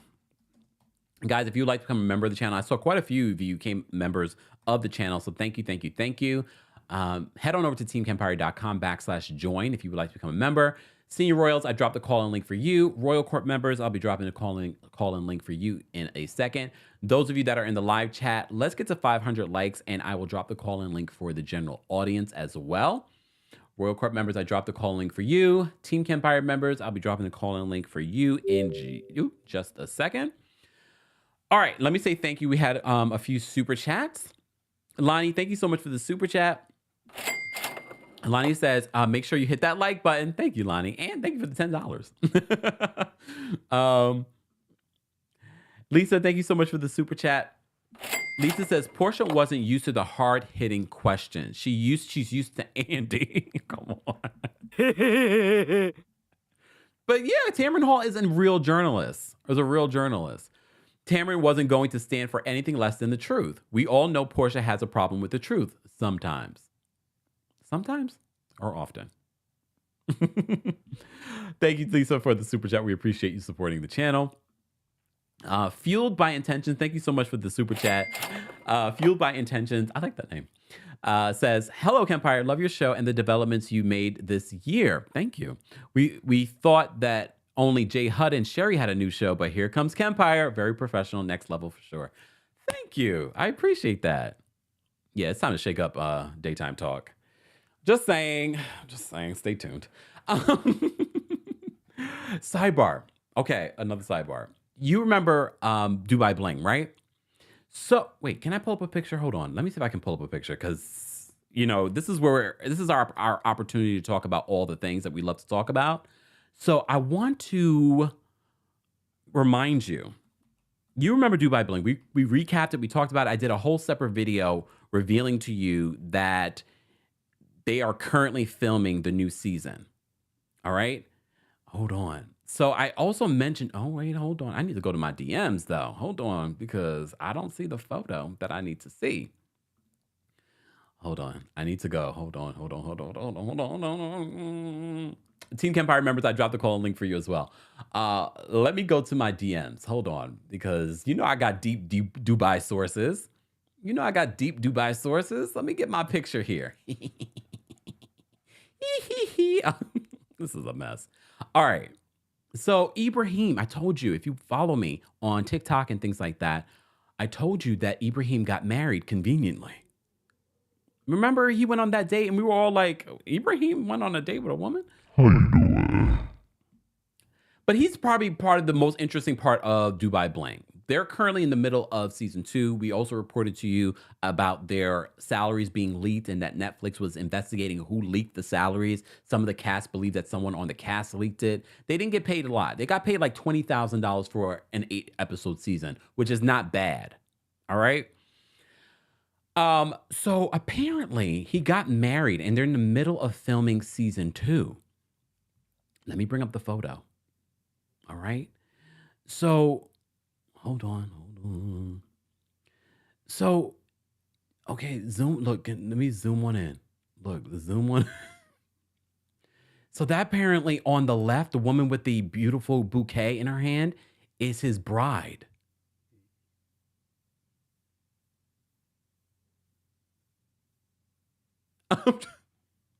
Okay.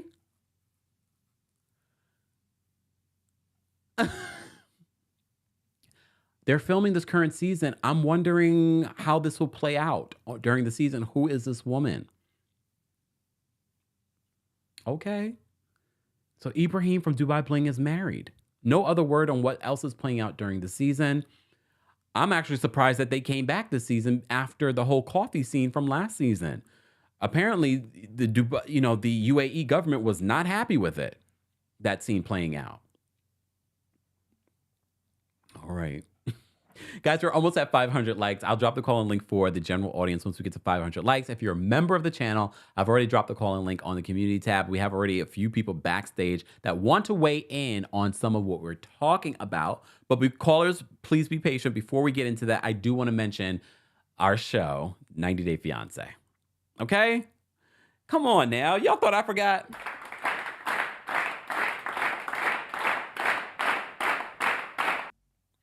I don't have a lot to say this week in regards to the couples.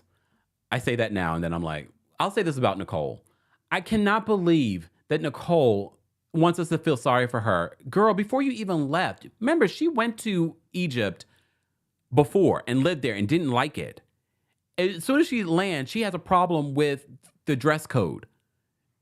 And she's like, this, my dressing is my individuality. It's who I am. And then, girl, this is not for you. And she's crying in the bathroom. He seems so sweet to her. He seems this is his culture. If you can't deal with it, then you can leave. His family is so good to her too. Even the friends that she meets, they were nervous, but they were welcoming to her, even though this is not normal for a wife to meet the man's friends within their culture. I just can't with Nicole. Just go home. Look. And I get his frustration next week. It's just like, we are constantly talking about the same thing. We talked about this before, and you decided to come back. All right. Sanevia says, yes, this is what I've been waiting on. See, everyone has a different show that they want me to talk about during our Tuesday takeover, but here we are. Here we are. So Nicole, I'm over Nicole and the constant crying. She's in the bathroom squeegeeing the floor. The family's very embracing of her. The family is very embracing of her. Danielle, I can't stand Danielle. Here's the thing, and I always try to associate what we see on reality TV to what I see with my own friends or people that I see talk about the stuff on social media. I want to ask the audience this question though. Do you feel that Danielle has a right to be upset with Johan about him possibly maybe there was a miscommunication. Remember, there was a language barrier between them, even though she speaks Spanish. She's upset with him. She's upset with him because apparently he told her that his past woman that he was with was pregnant but lost the baby. Come to find out, no, she didn't lose the baby. She had an abortion. So she's like, I've had people lie to me, cheat on me over the years, and you were the one person that I really trusted, and I can't believe that you lied to me. And then I'm thinking, he's like, I didn't lie to you. I told you this. So I'm thinking that there was some sort of miscommunication in regards to the death of this child versus what an abortion is. So I think that's what it is, but she's making it such a bigger deal to the point where she's like, wants to end the marriage and she doesn't trust him. And I'm thinking to myself, lady, do you think possibly there was a miscommunication, language-wise? Because you even need an interpreter when you're explaining this conversation to him, right?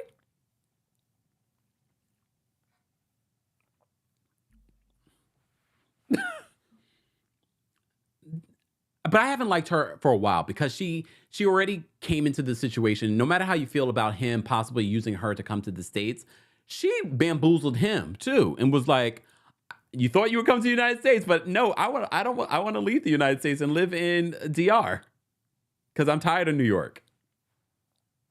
Just saying. Angela says, Nicole doesn't like the culture. She didn't address any known issues prior to returning to Egypt. Let me hop on this plane. What could go wrong, right?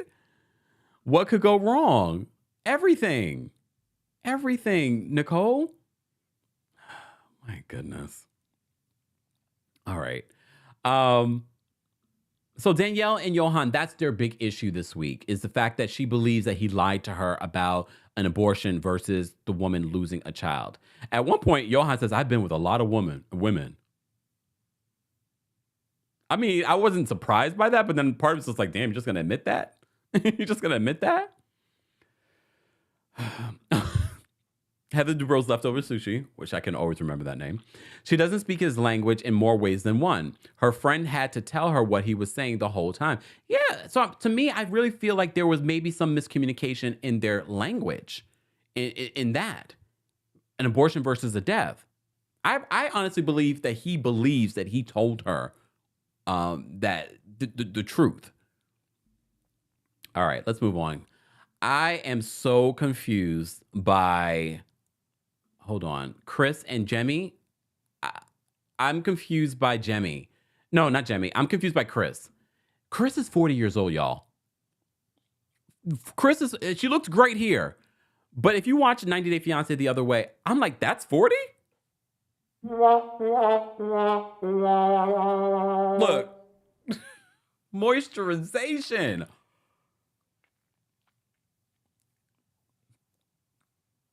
That's 40? All right, we already know Chris is a character, okay? She has night terrors, she has narcolepsy, and we're not holding that against her. But poor Jemmy is finding out more and more about this woman as she is settling in, okay? She then says, I need to get a weapon. Wait, what? Then they show footage of her and all the weapons that she has in Alabama. Scherster says, you're lying to me. I never usually pay attention to, the little transition scenes that we get with them and they put their age. I saw that today and I said, 40? I said, 40? Drake? No, sorry. Lies! The lie! Savannah says, nah, that's not 40. That's not our 40, okay? Oh my goodness. All right. So Chris is an interesting character, but based on the preview for next week, apparently she has to leave. But remember how right before Jemmy's birthday, Chris ended up disappearing. Something's not right with Chris. I don't know what it is. Something shady about Chris. And I feel like Jemmy is actually a truly genuine person and wants to understand her. Jemmy, Lamonka said that's a hard 40. I need to stop looking at the comments. I don't know what is happening with Chris, but I feel for Jemmy. And honestly, I don't know if I would want to share a bedroom or home with Chris. So this is where when you meet someone and you don't really know them, where it can go wrong. Not you have night terrors, and you want to get a knife. I can't. Do you keep the knife next to the bed? I've seen Lifetime movies, true stories that end up really bad. Like, oh, I didn't mean to do it. I had a night terror. No.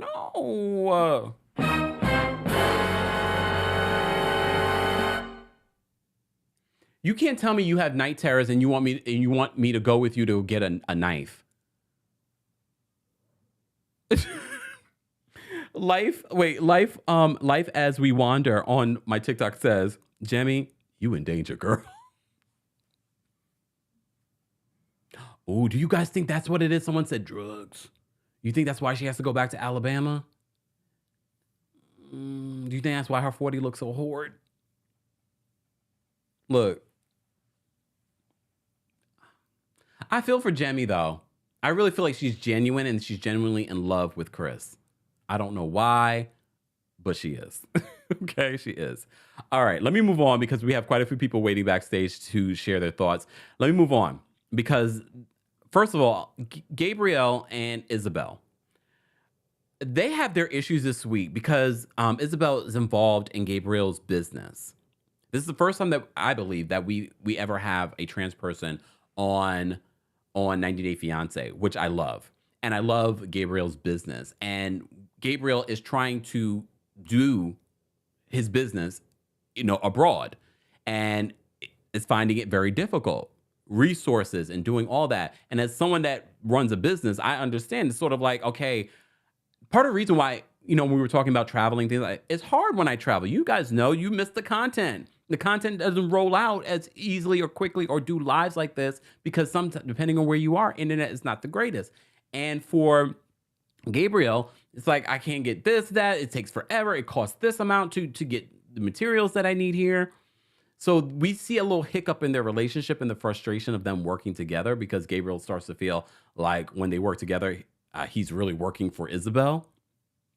So we start to see a little bit of cracks in their relationship, but that's relationships. Not every relationship is, flowers and rainbows all the time.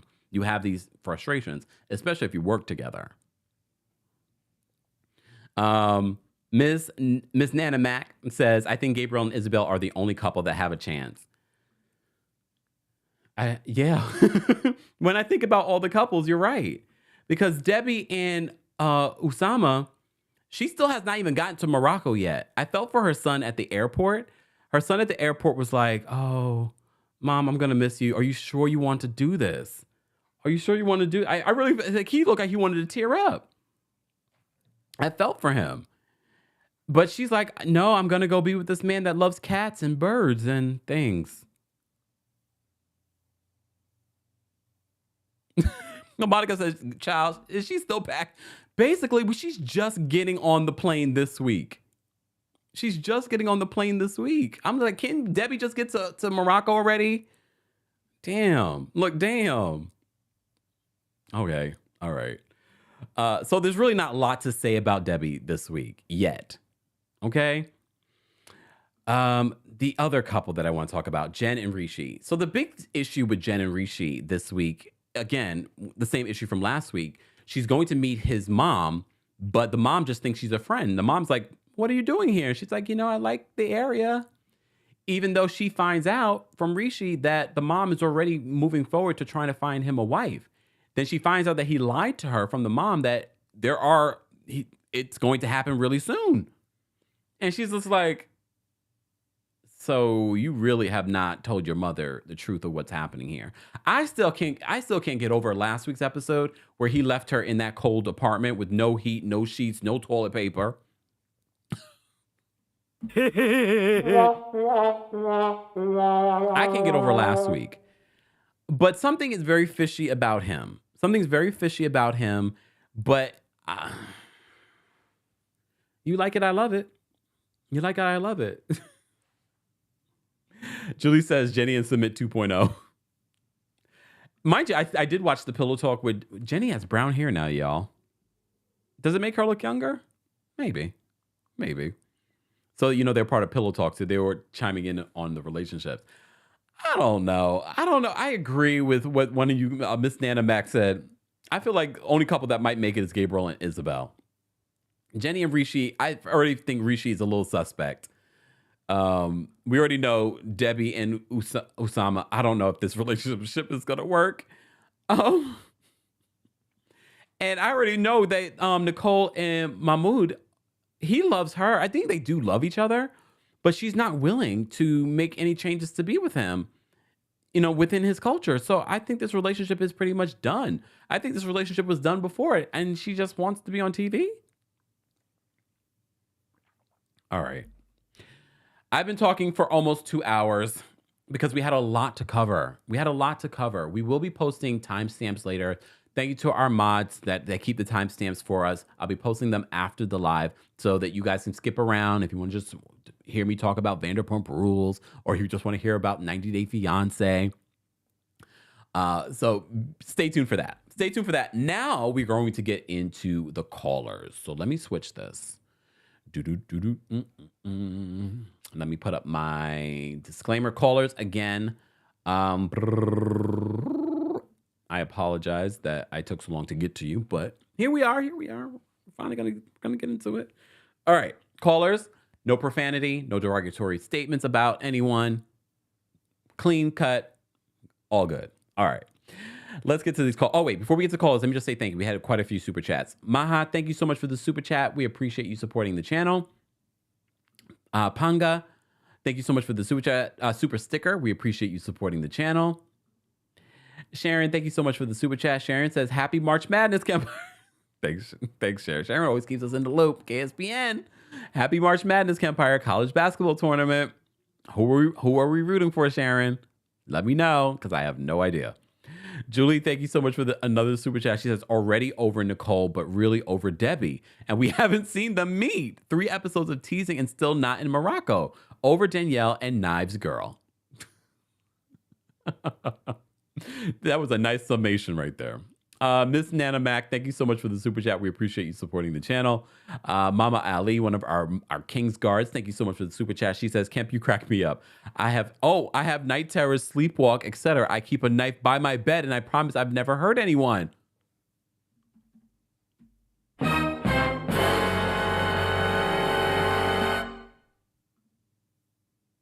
Chris, is that you? Mama Ellie. Oh, well, I mean, that's good to know. That's really good to know, especially when we have a perfect example. She said, okay, I'm going to read it again. Kemp, you crack me up. I have night terrors, sleepwalk, etc. I keep a knife by my bed, and I promise I've never hurt anyone.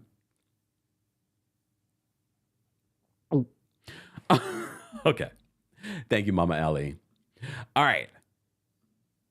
Let's get to these callers. I want to get to everyone. I'm going to bring up first Miss Brooklyn Diamond. What's going on, Miss Brooklyn Diamond?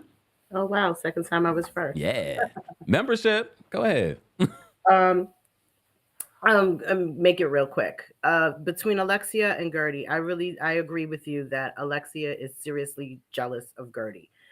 Gertie's beautiful, she's fashionable, she's well liked, and she has a 20-year marriage with a man that didn't have to go to school and a man who doesn't have a relationship with another man hidden away somewhere.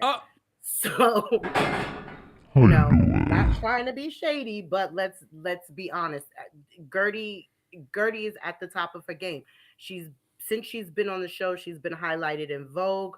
It seems like her business is taking off. She's very talented in her business. Does Alexia have a business? Not anymore. I don't think. I think the magazines. Oh no, she has the nail salon. Well, you don't see much of it, and you don't hear much of it.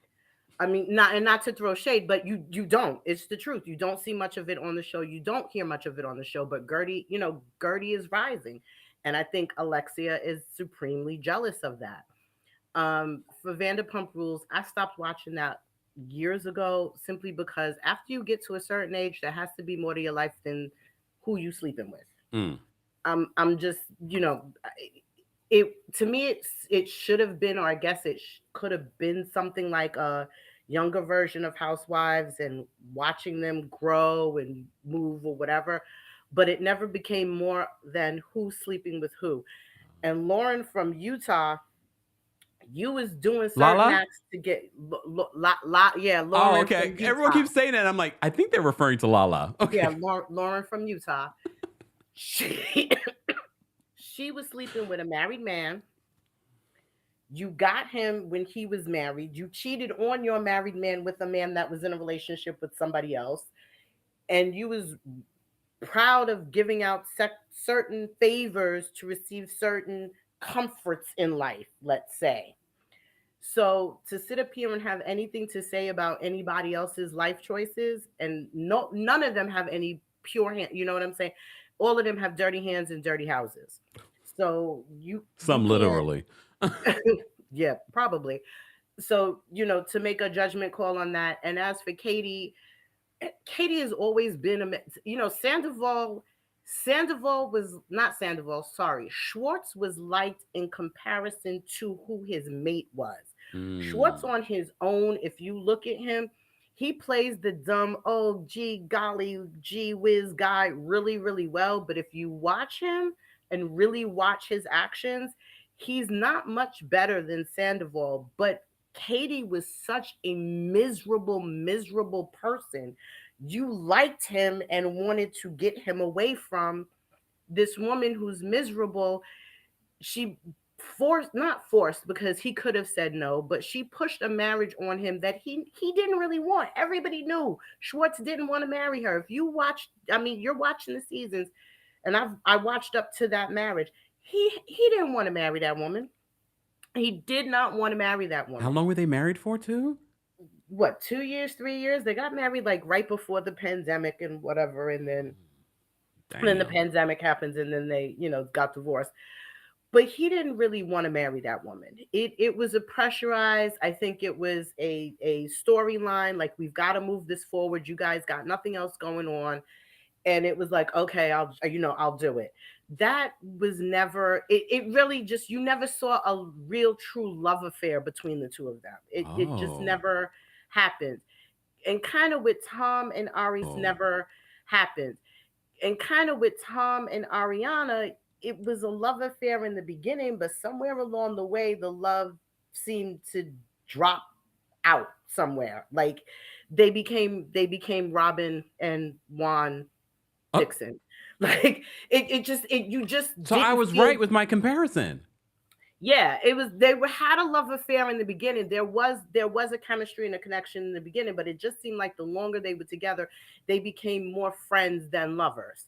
You know, like some people start off as friends and then the friends become lovers. It seemed like they were lovers and then said, okay, the loving ain't really great and we're better off as friends. That's the vibe I got. But again, I stopped watching a while ago because I got tired of it. I think they should move the show to Vegas. Whole new set of people, whole new, place. Vegas is happening and it's hot and there's more action and things going on in Vegas than they showed in WeHo. So that's my opinion there. As for the Drew Sidora and what's his face? Ralph, thank you. I couldn't remember his name. Something seems sketchy to me about this because I'm wondering how boring was Drew's season that you're going to tell me within 67 minutes of each other, you both file for divorce. That seems like a plan. That seems like a plan of action. Like I don't see, like two people are within 67 minutes of each other. Y'all had to see each other at the courthouse while you was filing the paper. like, you was both waiting on the line together. It seems contrived, especially when I don't know who it was posting the photos of them at, was it Ralph's 40th birthday party? Yeah. And all these photos, which was a week ago, and they were it seems contrived. And I'm wondering if this is all about a storyline because something in it to me doesn't ring really, really true. It just doesn't. I don't know. But okay. All right. It'd be interesting though to see the season and if what you said here now before we've seen the season, if we see clues of that. It just seems, especially because, and I also asked the same question about what's going on. For the producers, you've wrapped the season, especially with VPR. You've wrapped the season, you've put it in the can, the editing is done, everything is finished, and all of a sudden you're picking up the cameras to start roll, like you're going to edit things in. And that's where it goes to a lot of what you said before about how all of this is a lot of editing and producer driven. The show is done. You've edited, you've made like if you look, all the synopsis of each episode is already out there. And now you're going to filter in stuff that didn't happen when it really supposedly happened. You're saying this happened months later. And now you're going to kind of edit in an affair that no one really knew about. It's contrived. And so I'm actually wondering how boring was their season, because everybody always says Drew is boring. People have complained that Drew has no real storyline.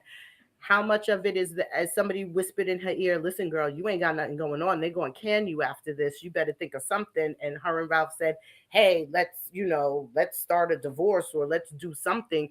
And all of a sudden the cameras are up and Drew's the center of attention now. You know what I'm saying? Yeah.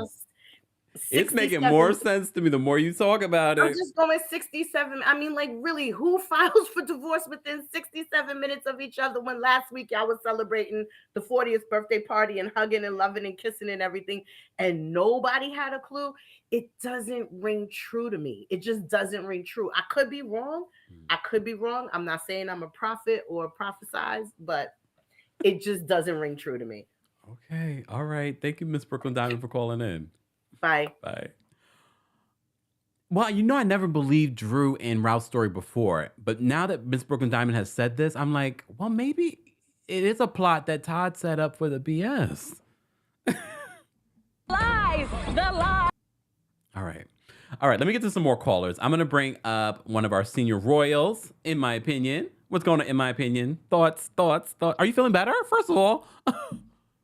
No, I'm still under the weather, but I'm okay. Uh, it's an upper respiratory infection. I'm gonna do Oh, better. rest up. Listen. Okay, I called in about the Drew Sidora. Yeah. Okay, first of all, I do believe that it's a true story. Only reason why I say that is because we've seen him cheating for a long time, Mm. and I'm telling you, I don't think Drew is that smart to even think this up as a storyline. And I'm not trying to be mean to the poor girl, but I just don't think she has enough common sense to dream this up. And then when all the stories kept coming out that he asked her to tell him before she filed, Hmm. I think that was the reason why he asked her. And then if you think back to the story, they said all this happened right after the party. He started acting funny with her. Mm. This all happened around Valentine's Day or something when all this happened. Hmm. I just feel like, just me personally, I don't think Drew's that smart to think this up. I think she's tired of being in a marriage and wanting to make it work, Yeah. and it's not working. Like she done did the therapy. She done did a mama praying over her marriage. I'm It sorry. I don't mean something to just laugh. something just got to give for her. I feel sorry for her. Yeah. I've seen her on this show, and I trying to feel bad for the girl because it's gotta suck to be in a marriage and trying to do everything you can, Yeah. and this man belittles you on TV. Yeah. I almost cried when he told her, I should have fed you a Lunchable. Oh, yeah. You know what I'm saying? Like somebody disrespects you like that on national TV. Imagine what he said to her behind closed doors. Mm. You got a good So point. we looking at one part of the situation, and people usually hide they dirty talk from the public. Yep. But for him to say that on national TV, imagine what he say to her when them cameras not rolling behind closed doors. Yeah. Definitely. Imagine what her kids is having to hear him say to her when the cameras are not rolling. Yeah. Like at some point, you got to realize this not helping you. It's not helping your family. I'm gonna keep on praying for her. I hope she finds somebody that cares about her. And we all know rap business has been failing for years, so I believe he stole her money. Give her Mm. her money back. Oh. Okay. All right. Thank you so much, Miss in my opinion, for calling in. Feel better. Okay. Bye. All right, let me get to some more calls. I did see. Wait, hold on. Did I see? I see. There's some Married to Medicine news. We'll get to that in a separate video, guys, so I can really do my due diligence and research and things like that. So stay tuned. Miss Esquire, I'm going to bring you up next. Hold on. What's going on, Miss Esquire? Hey, Kempire, how are I'm you? well. How are you? I'm good. Can you hear me well? Yes. Can you hear me? I can hear you. So, listen, I have not really been keeping up with the Drew Sidora news, but the prior two callers, Ms. Brooklyn Starn, in my opinion, really have me thinking, while this may not be a scheme that Todd set up for Drew to come to us with the BS, I would not be surprised if this divorce doesn't go through. There is some kind of dynamic between her and this guy, because I don't even want to say his name. There's some kind of dynamic in their marriage where there's a lot of push and a lot of pull. Mm, And almost, I don't know that Drew knows anything but being victimized and abused in a relationship. wow. And she seems to be very susceptible to his charm, to his manipulation. So I really hope that this is not a stunt to get him to turn around. Mm, And I hope it is the final straw. The mm. person I feel the saddest for is for that older baby who Oh, really Josiah. wanted to connect with him as a father figure. And to me, when he wasn't really willing to embrace that child as his own, I just don't understand why there was ever a marriage to be had. But God bless them. I hope that that goes well. In terms of Question. like the fight. Oh, I think you're about to answer my question. Well, in terms of the filing, like that's not a them going to the courthouse thing. That's likely their attorneys filing. And what sometimes will happen is you have to do what's called service of process. And so sometimes instead of serving the actual person, you will go to their attorney. You will say, hey, I need to serve your client with process. Are you willing to accept process on behalf of your client? So Mm, what may have happened, and this is all speculation on my part, but what may have happened is Drew's attorneys reached out to Ralph's attorneys and said, hey, we're going to be filing. Will you accept service of process for your client? And that might have tipped them off like, oh, they're filing today, so let's hurry up and try to file as well. Sometimes that happens. So is there a benefit to someone filing before the other?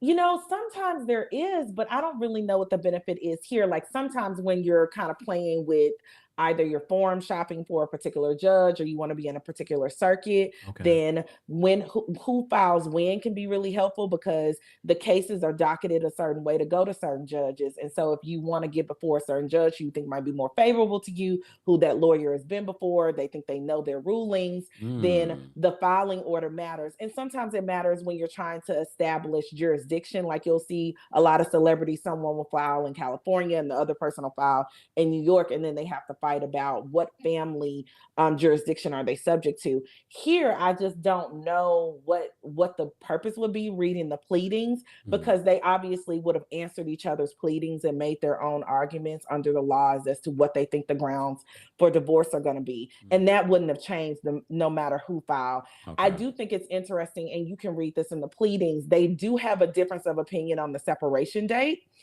And that is very interesting because you know that ties everything to the marital estate, right? It's a cutoff date essentially. So I think she had an earlier separation date than he did. Yeah, I think he said it was like I forgot. It wasn't long ago.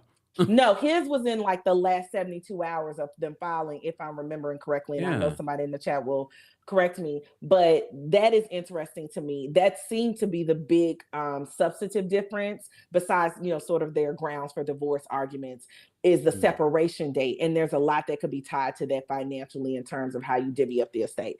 So I'll continue to keep a watch on this to the extent that I can, and I'll let you know what I see.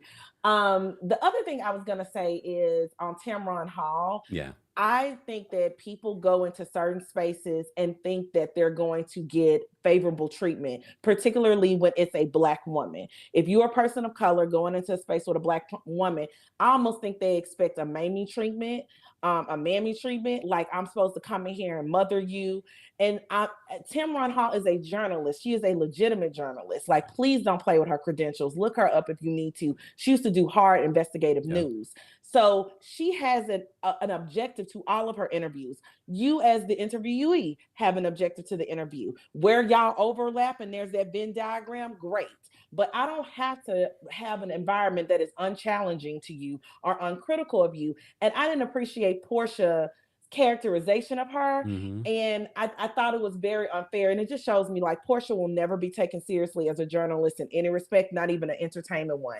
Last, what I'm going to say is, Angela Yee can miss me with this rebranding that she's trying to do, because that's what this is. Angela Yee set up on that Breakfast Club for 12 years and sat there silent most times while these men spew some of the most misogynistic things I've ever heard. All y'all need to do is go back and listen to that Damon Wayans interview that they did with him during the Bill Cosby era, where Damon Wayans said those women were unrapeable. And I want you to listen to Angela Yee's response to that, or lack of a response to that. So she is not going to get me with this whole rebranding, because I know she's going to try to go a women's empowerment kind of mode with her media, and you're not going to get it from me. I don't see it for you, sis. I never have. So that's all. But please, go back and look at that interview. Yes, it's in the last 20 minutes. That. It's in the last 20 minutes of that interview, and I want you to pay close attention to how she responds to him when he says that. Wow. Yeah. Miss Esquire, per usual. We love our in-house attorney has called in.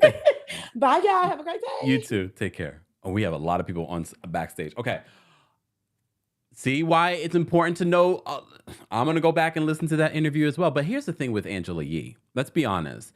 She always was sort of just, I know she said she took that position because she didn't want to just be the woman doing the gossip. But really, that's all she really was on the show. She was the one doing the gossip. And I'm just sort of like, yeah, this is, I don't know. Anyways, I can rant and rave, but there's a long line backstage. Woo! Okay. Tyler, I'm going to bring you up. What's going on, Tyler? Hi, Kempire. Hey. So first, I want to say this. Portia, I still remember when King said, I'm not going to play nice with Dum Dum. That's how I feel. Portia, let's be honest. You married a married man. You were in that lady's house and things like that. People are going to ask you about that. Say your answer. You need to get good PR to tell you how to answer that and go on about your business. As you can see, no one asks Alicia Keys anything else anymore. No shade, just telling the truth.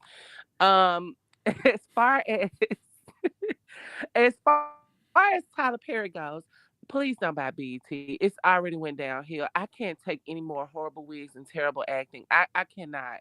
He's gonna turn it into the Tyler Perry station, and I just cannot. Please, like no, just keep BET plus. We don't want Medea. Medea has a talk show. Medea, goes mudding. Medea goes to Hollywood. Like I can't. I just seriously.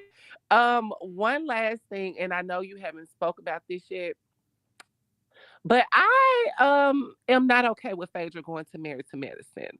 And now that it's confirmed, I just cannot see. I can see her in the mix, but I just those girls over there for the most part, even though Quad is so extra sometimes, for the most part, they're more real. Phaedra is going to be all and like it's going to annoy me. But I am glad to see Anila go because I just no thank you. Bring Mariah back.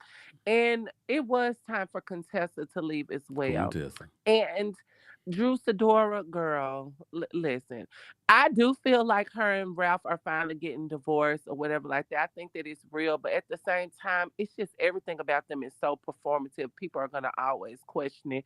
Drew just doesn't. I I can't explain it. She just doesn't. I don't get her in this mix of girls. I'd rather sit there and go to Sharon Williams and watch paint dry. But other than that, thank you. Bye. Thanks, Tyler. Bye. All right.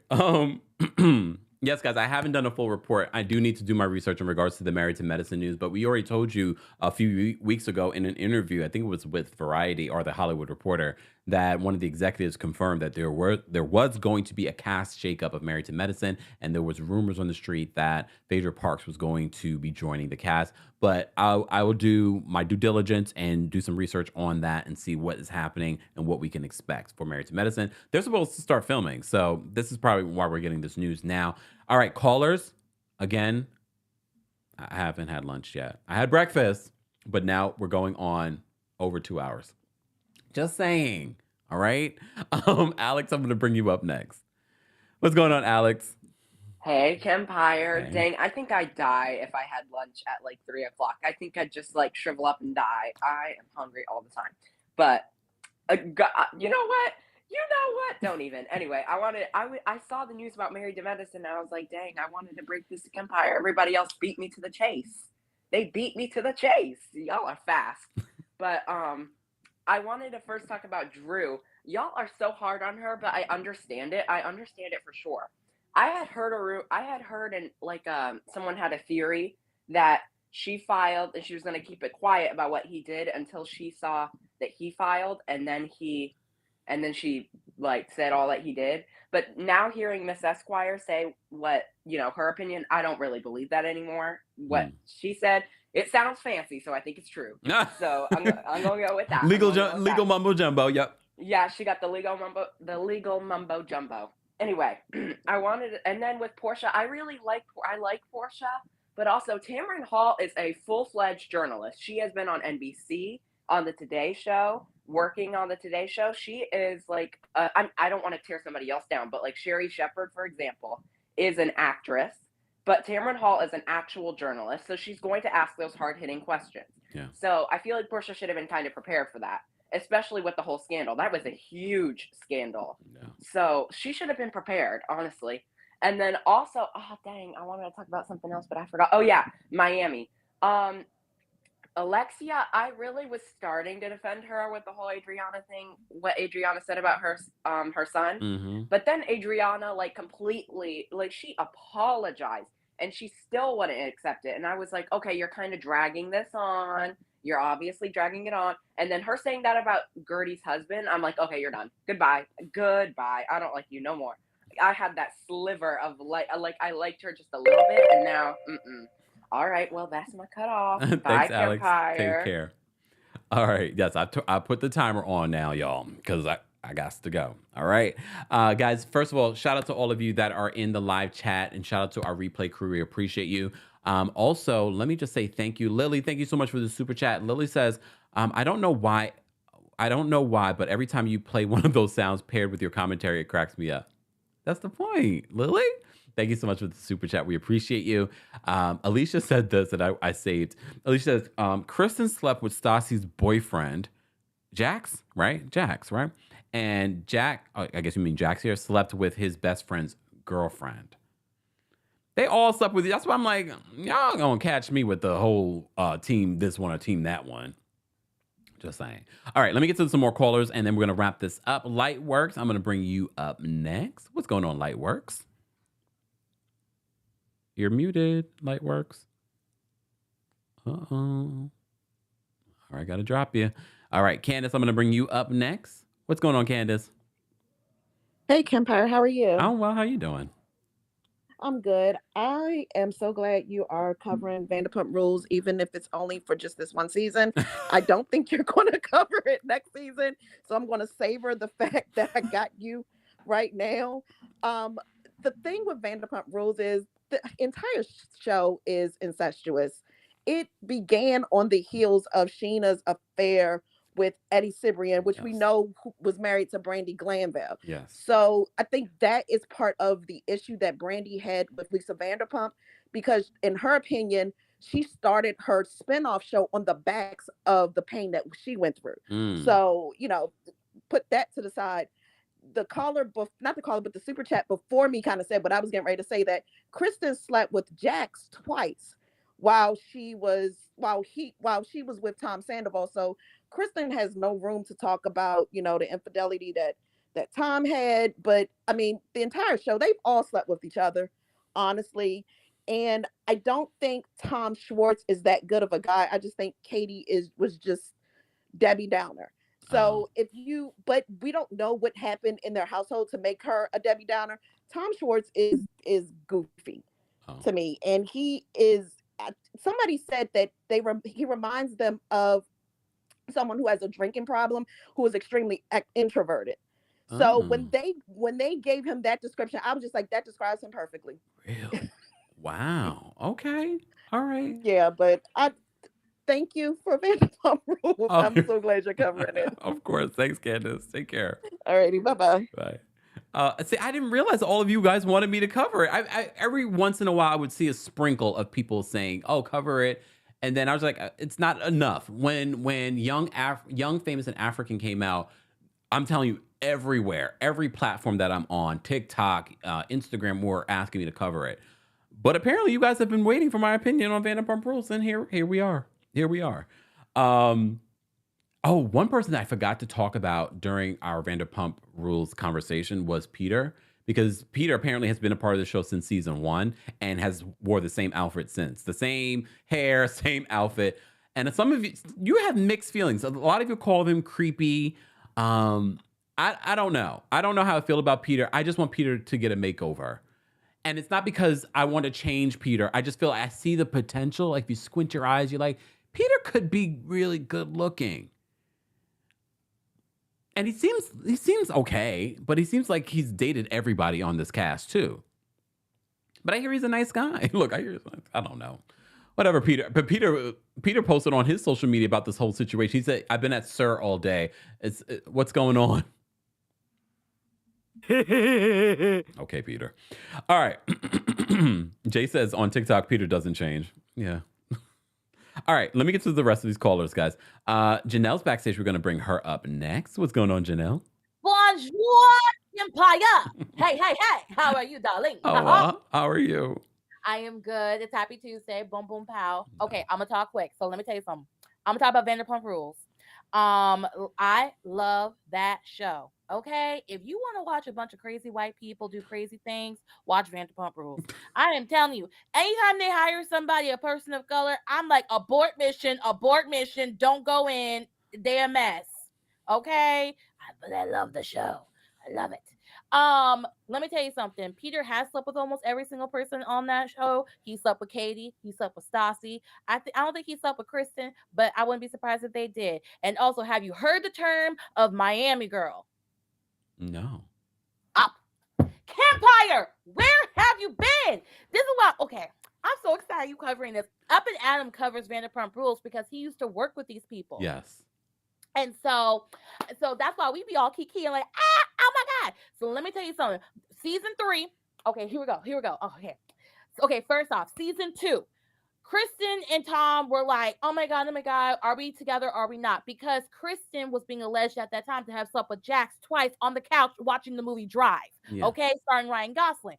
And so, or was it Ryan Gosling? I don't even know. I didn't watch that movie. And so basically, that was the rumor going around. And then when Jax finally said, yeah, I slept with her, that's when Stassi decked Kristen during a party at Bezos, the Eva Longoria restaurant, season 2. And then also there was rumors that Sandoval and Ariana had possibly made out or hooked up while they were in Vegas while she was living in her car at the time, and she were doing some type of shoot in Las Vegas. And then now it's finally revealed that they did kiss, but they didn't go further than that. But the thing is that the reason why they were hooking up is because Kristen had cheated on Sandoval again with somebody else before she cheated on him with Jax. Okay. And the thing is that Kristen and Sandoval's relationship was already so messed up. Keep going. Because, or you want me to stop? Keep going. Okay. Was already so messed up is because these two have been cheating on each other for years. I mean, they were together for close to a decade. Like, lots of cheating. They were never faithful to each other. So that's why people are saying Team Ariana, because, and not being mad at Ariana for essentially losing him the way she got him, because Sandoval's and Chris's relationship was already messed up. Like, it was crazy. And the thing is, and so that's the reason why everyone's like, nah, she was walking into a situation that was already over, essentially. And so anyway, so at the end of season 2, Sandoval and Ariana get together. He breaks up with Kristen, but he also, before he breaks up with Kristen, he knocks out Jax during the end of season party at Sir. And so then by the start of season 3, Sandoval and Ariana are officially together, and Kristen is now with James and his DJ James Kennedy. I'm the white Kanye. So it's like all his stupid stuff. But then there's this girl that met up with Sandoval, Jax, and Schwartz while they were in Miami, and claiming that she slept with Sandoval. And the thing is, and also supposedly described his you know what size and you know what down there to Kristen. Kristen was like, oh my God, that's so right. That is my ex-boyfriend's you know what. Was it small? Like, lying girl. Huh? Was it small? Of course. I didn't want to assume. I'm thinking for the audience, because if you described it, okay, when she described it, she'd go, oh yeah. I mean, I have met Sandoval because I went to go eat at Sir a few years ago, and Peter served me. And let me tell you, when Peter cut his hair, ooh, child, he looked good. I don't know why he grew it back to look like a pirate.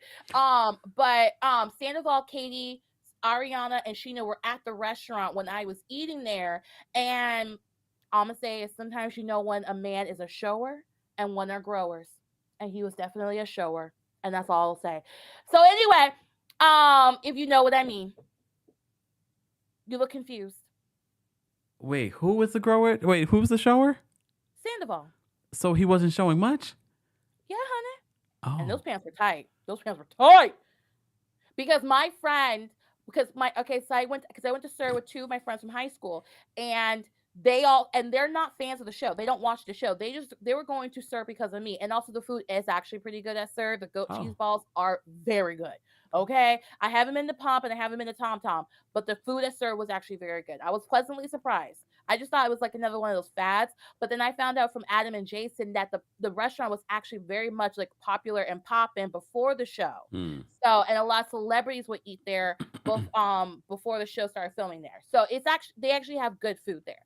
And it's beautifully decorated, not surprised, decorated by Lisa Vanderpump. Anyways, so back to season 3. So the rumor all throughout season 3 was Miami girl, Miami girl, Miami girl. And everyone kept saying Miami girl is out here for clout. She's trying to get her 15 minutes of fame. Like, she really out here just trying to get everyone famous. Her real name is Anne Marie. Adam had to remind me of her real name last night because I really forgot, because I've been calling her Miami girl for the last 10 years. I prefer Miami girl. Right? Hello. That's what I said. And so basically, so at the end of the season, there was a showdown in Sir. Okay, Sandoval was working, and Kristen had already been fired by Lisa at that point, and so she decided, but she could still eat and drink at the restaurant, and so she brought Miami Girl with her, and Miami Girl confronted Sandoval.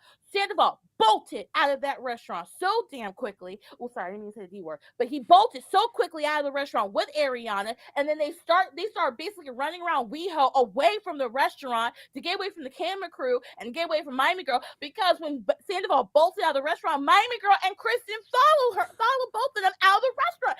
I cannot make this up. Okay, I live for this mess. And so the next thing you know, and then Lisa Vanderpump and the manager was like, "You need to come back and finish your shift now. Come back and finish your shift now." Like they're like, "Bump the show. Come finish your shift." So Sandoval and Ariana both come back because both of them, the reason why they became friends in the first place is because both of them are bartenders. So that's how they really bonded at first, and also both of them are actors. So that's how they bonded as friends first, because they were friends before they kissed and all that jazz.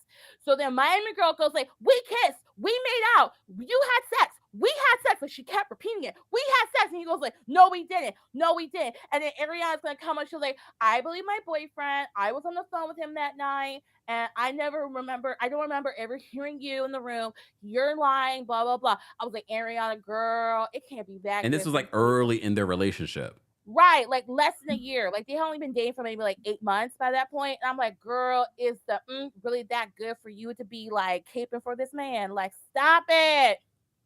Stop it. I'm really wondering, trying to understand the fascination with Tom Sandoval. I mean, he's okay looking. I don't think he's the most good looking person in the world, and his personality seems like it sucks based off of what I've seen so far. Besides the cheating. He's very charismatic. Is he? Oh. I will give him that. He's not as charismatic as Schwartz. I would say Schwartz is more charismatic because when I found out that Schwartz grew up a part of his life in the Midwest and then grew up the rest of it in North Florida, I was like, okay, that tracks. Because there's a certain he may not be the best person, but I have found that people from the Midwest and certain parts of the South, they have a certain level of humility about them that comes out. And I think that's why some people are more prone to want to be around Schwartz, because he doesn't demand that you look at him in the room when he walks in, whereas Sandoval walks in, you're like, "Look at me, I'm the diva." So I would say Schwartz is more likable, but Sandoval is still somewhat charismatic, depending on who you are, and depending if he's your cup of tea or not. So anyway, so he has security get Miami Girl out, and then Kristen gets into a fight with Sheena. Like, "Why didn't you tell me? You know Ariana's my best friend. Why didn't you not tell me? Why did you not tell me that you were doing this?" And Kristen goes like, "No, I'm not doing it." And she's drinking, smoking a cigarette and drinking a big old glass of wine while she's yelling at Sheena. And then the manager comes out and she goes like, "Kristen, you need to leave. You don't even work here anymore. Why are you here?" And then she goes to tell the manager, "You know what? Whatever. Go S&D, if you know what I mean." Mm-hmm. Okay, good. And so I'm trying, like kids may be watching this, so I'm trying not to say words. I appreciate it. And so then Kristen gets banned from the restaurant, but she only got banned for like a minute because she was back there the next season. Okay, girl. Okay. So she was fired. You can't fire. You are missing out on some craziness. So that's what I'm saying is that, like, I understand people. I can say I'm also Team Ariana only because, let me tell you, she stood by that man when he wasn't anything. Okay? Like, she never stepped down on him. If they did anything with other people, it was consensual. Okay. And he'd be in the same room. Because when Lala decided to go and eat that kitty cat downstairs on Ariana, season 5 or 6, he was right in the car when it was happening. You didn't know about that either? No. I'm only on season 1, okay? Oh yeah. Like Lala went down on Ariana.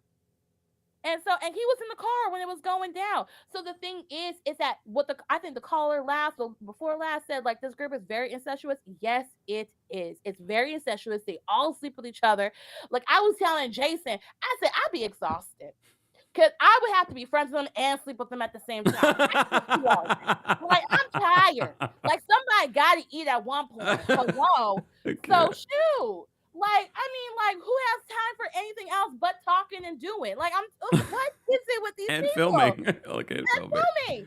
So and I think, honestly, like, I don't know how Bravo could have found anybody else to do the same thing. I think that's the reason why Canyon Gang, even though Sally got canceled, and I know people like Southern Hospitality, but, like, they lack the history that these friends have. I mean, when I say they literally have gone through everything with each other. Like, I'm not joking. And the thing is like even though Ariana wasn't there first season, like she was there in the background. Like she was one of Shia's backup dancers during season 1 or 2. Oh. So when she decided to be a Britney Spears knockoff pop star. So it's like her words, not mine. And so it's like they're very incestuous and they all love each other. And the thing is that, and also stop calling this woman Raquel. Her real name is Rachel. I was wondering because people keep telling me, well, she was Rachel at one point, but now she's Raquel. She changed it when she got with James Kennedy. Okay. So thank you for clarifying that for me. All right. I hate to cut this short, but if we're going to be recapping Vanderpump Rules, I'm sure we will be revisiting the old seasons as well. Exactly. Also, you may want to ask Norma because Norma's son's fiance She went told to middle us. school and high school with Rachel. Yeah, she told us. So there's a lot more. There's literally 10 seasons of cray. Okay, like I only hit the tip of the iceberg of all the craziness, but I think secretly Sandoval is a bigger cheater than Jax. Ooh, I said it. Oh. And Jax, and you know what? And guess what they both have in common? Sandoval and Jax. What? They're both cancers.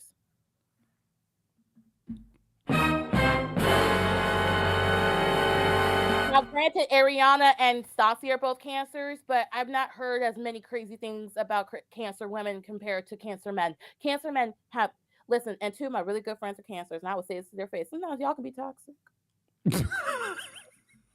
Okay, Janelle, thank you so much for calling in. Yes, I'm sorry, I'm on my timeline, but Vanderpump Rules is a lot, and I need you to catch up on it. I need you to catch up on it. I need you to watch all 10 seasons. I need you to make time. And Well, then that means I need to go. okay. All right, bye. Go Bye. eat something. Bye. All right. We're gonna bring up Mocha in just a second. Hey, Fatu. Fatu's watching from Gambia, West Africa. Love it, love it, love it. We're international, baby. Worldwide. Worldwide. Sierra, thank you so much for the super chat. Sierra says, love your channel and the content. Thank you so much, Sierra. We appreciate you.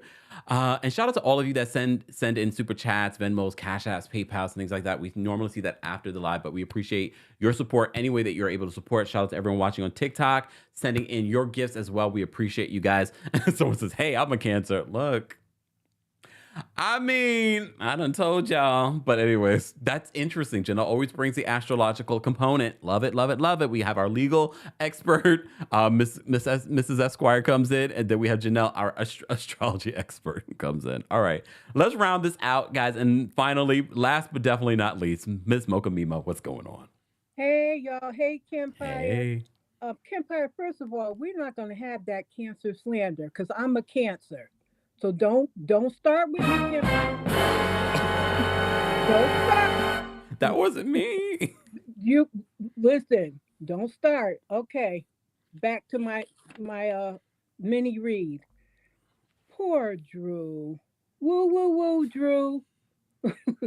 But in that, Mimi, what is your angle in this whole thing?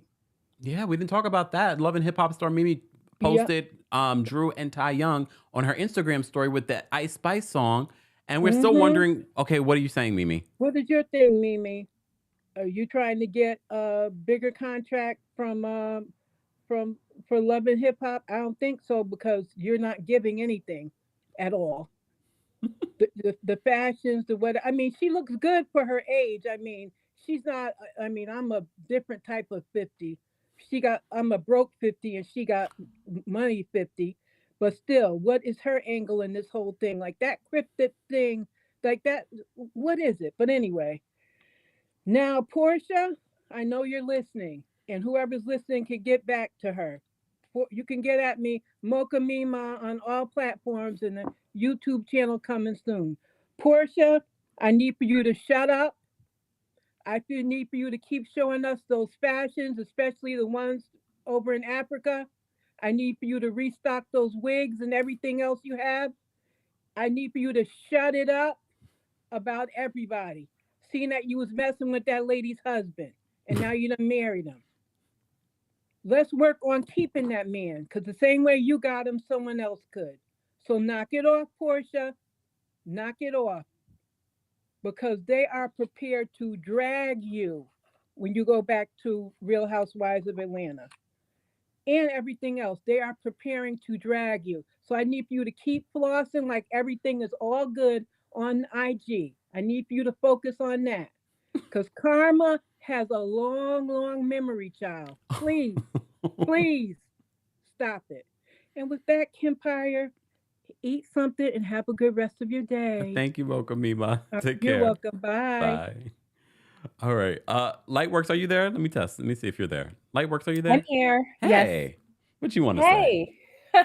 It's so funny because Janelle literally took everything I was going to say and said it, but I just wanted to call out the women too. They are guilty just as much as the men. The whole show since season 1, let's not forget, started because Sheena allegedly slept with or admitted to sleeping with Brandy's husband. Like every season there's a new cheating scandal. And I feel like the last few seasons, especially during the pandemic, they've been struggling to find a main character. And for whatever reason, Raquel was like, I will be that villain. I will be that main character. Because even episodes 1 through 4 of this season, I feel like she's kind of coming out a little bit, but it seems so unwarranted. Like, I'm just like, just a season ago, nobody was really thinking about Raquel, like, honestly.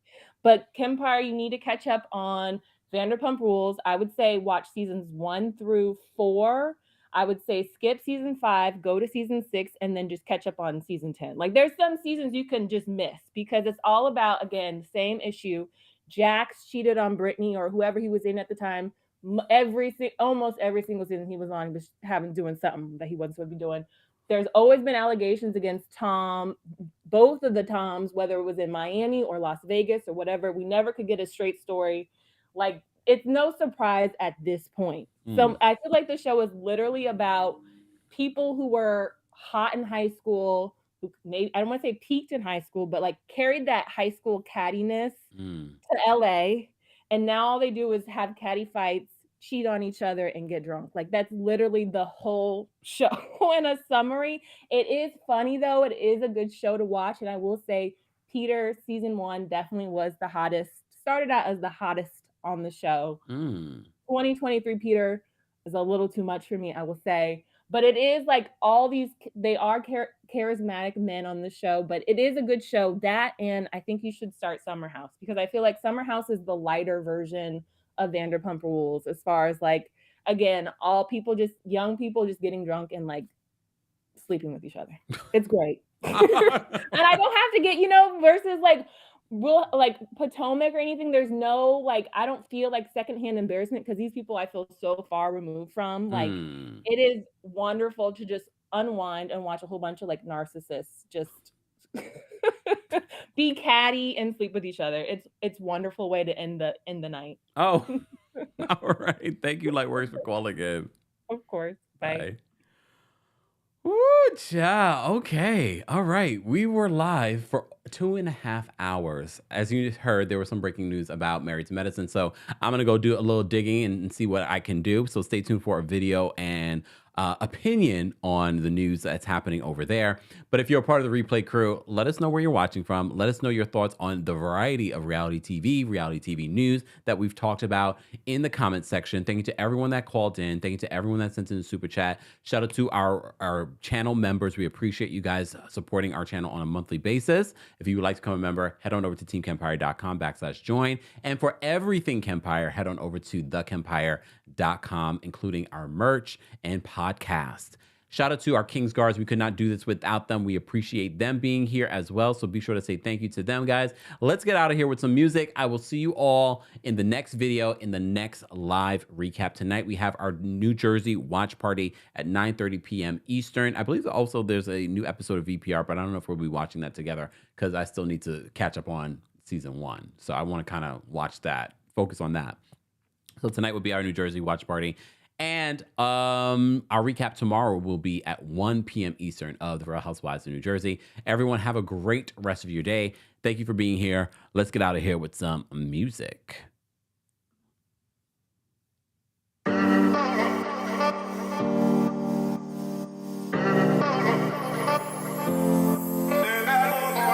It's been way too long, I've been building walls around me. Keep my distance so you never know too much about me. Trying to keep you out cause I love my safe space. But the the problem is I never looked into my own face. Am I ashamed of myself? Am I afraid of my emotions? Am I ashamed of myself? Am I afraid of my emotions? We let it go, will you hold it inside? It's hard to take the blame, I know it doesn't feel right. We let it go, will you hold it inside? You're more than just your past, you're more than what you realize. We let it go, will you hold it inside? It's hard to take the blame, I know it doesn't feel right. We let it go, will you hold it inside? You're more than just your past, you're more than what you realize.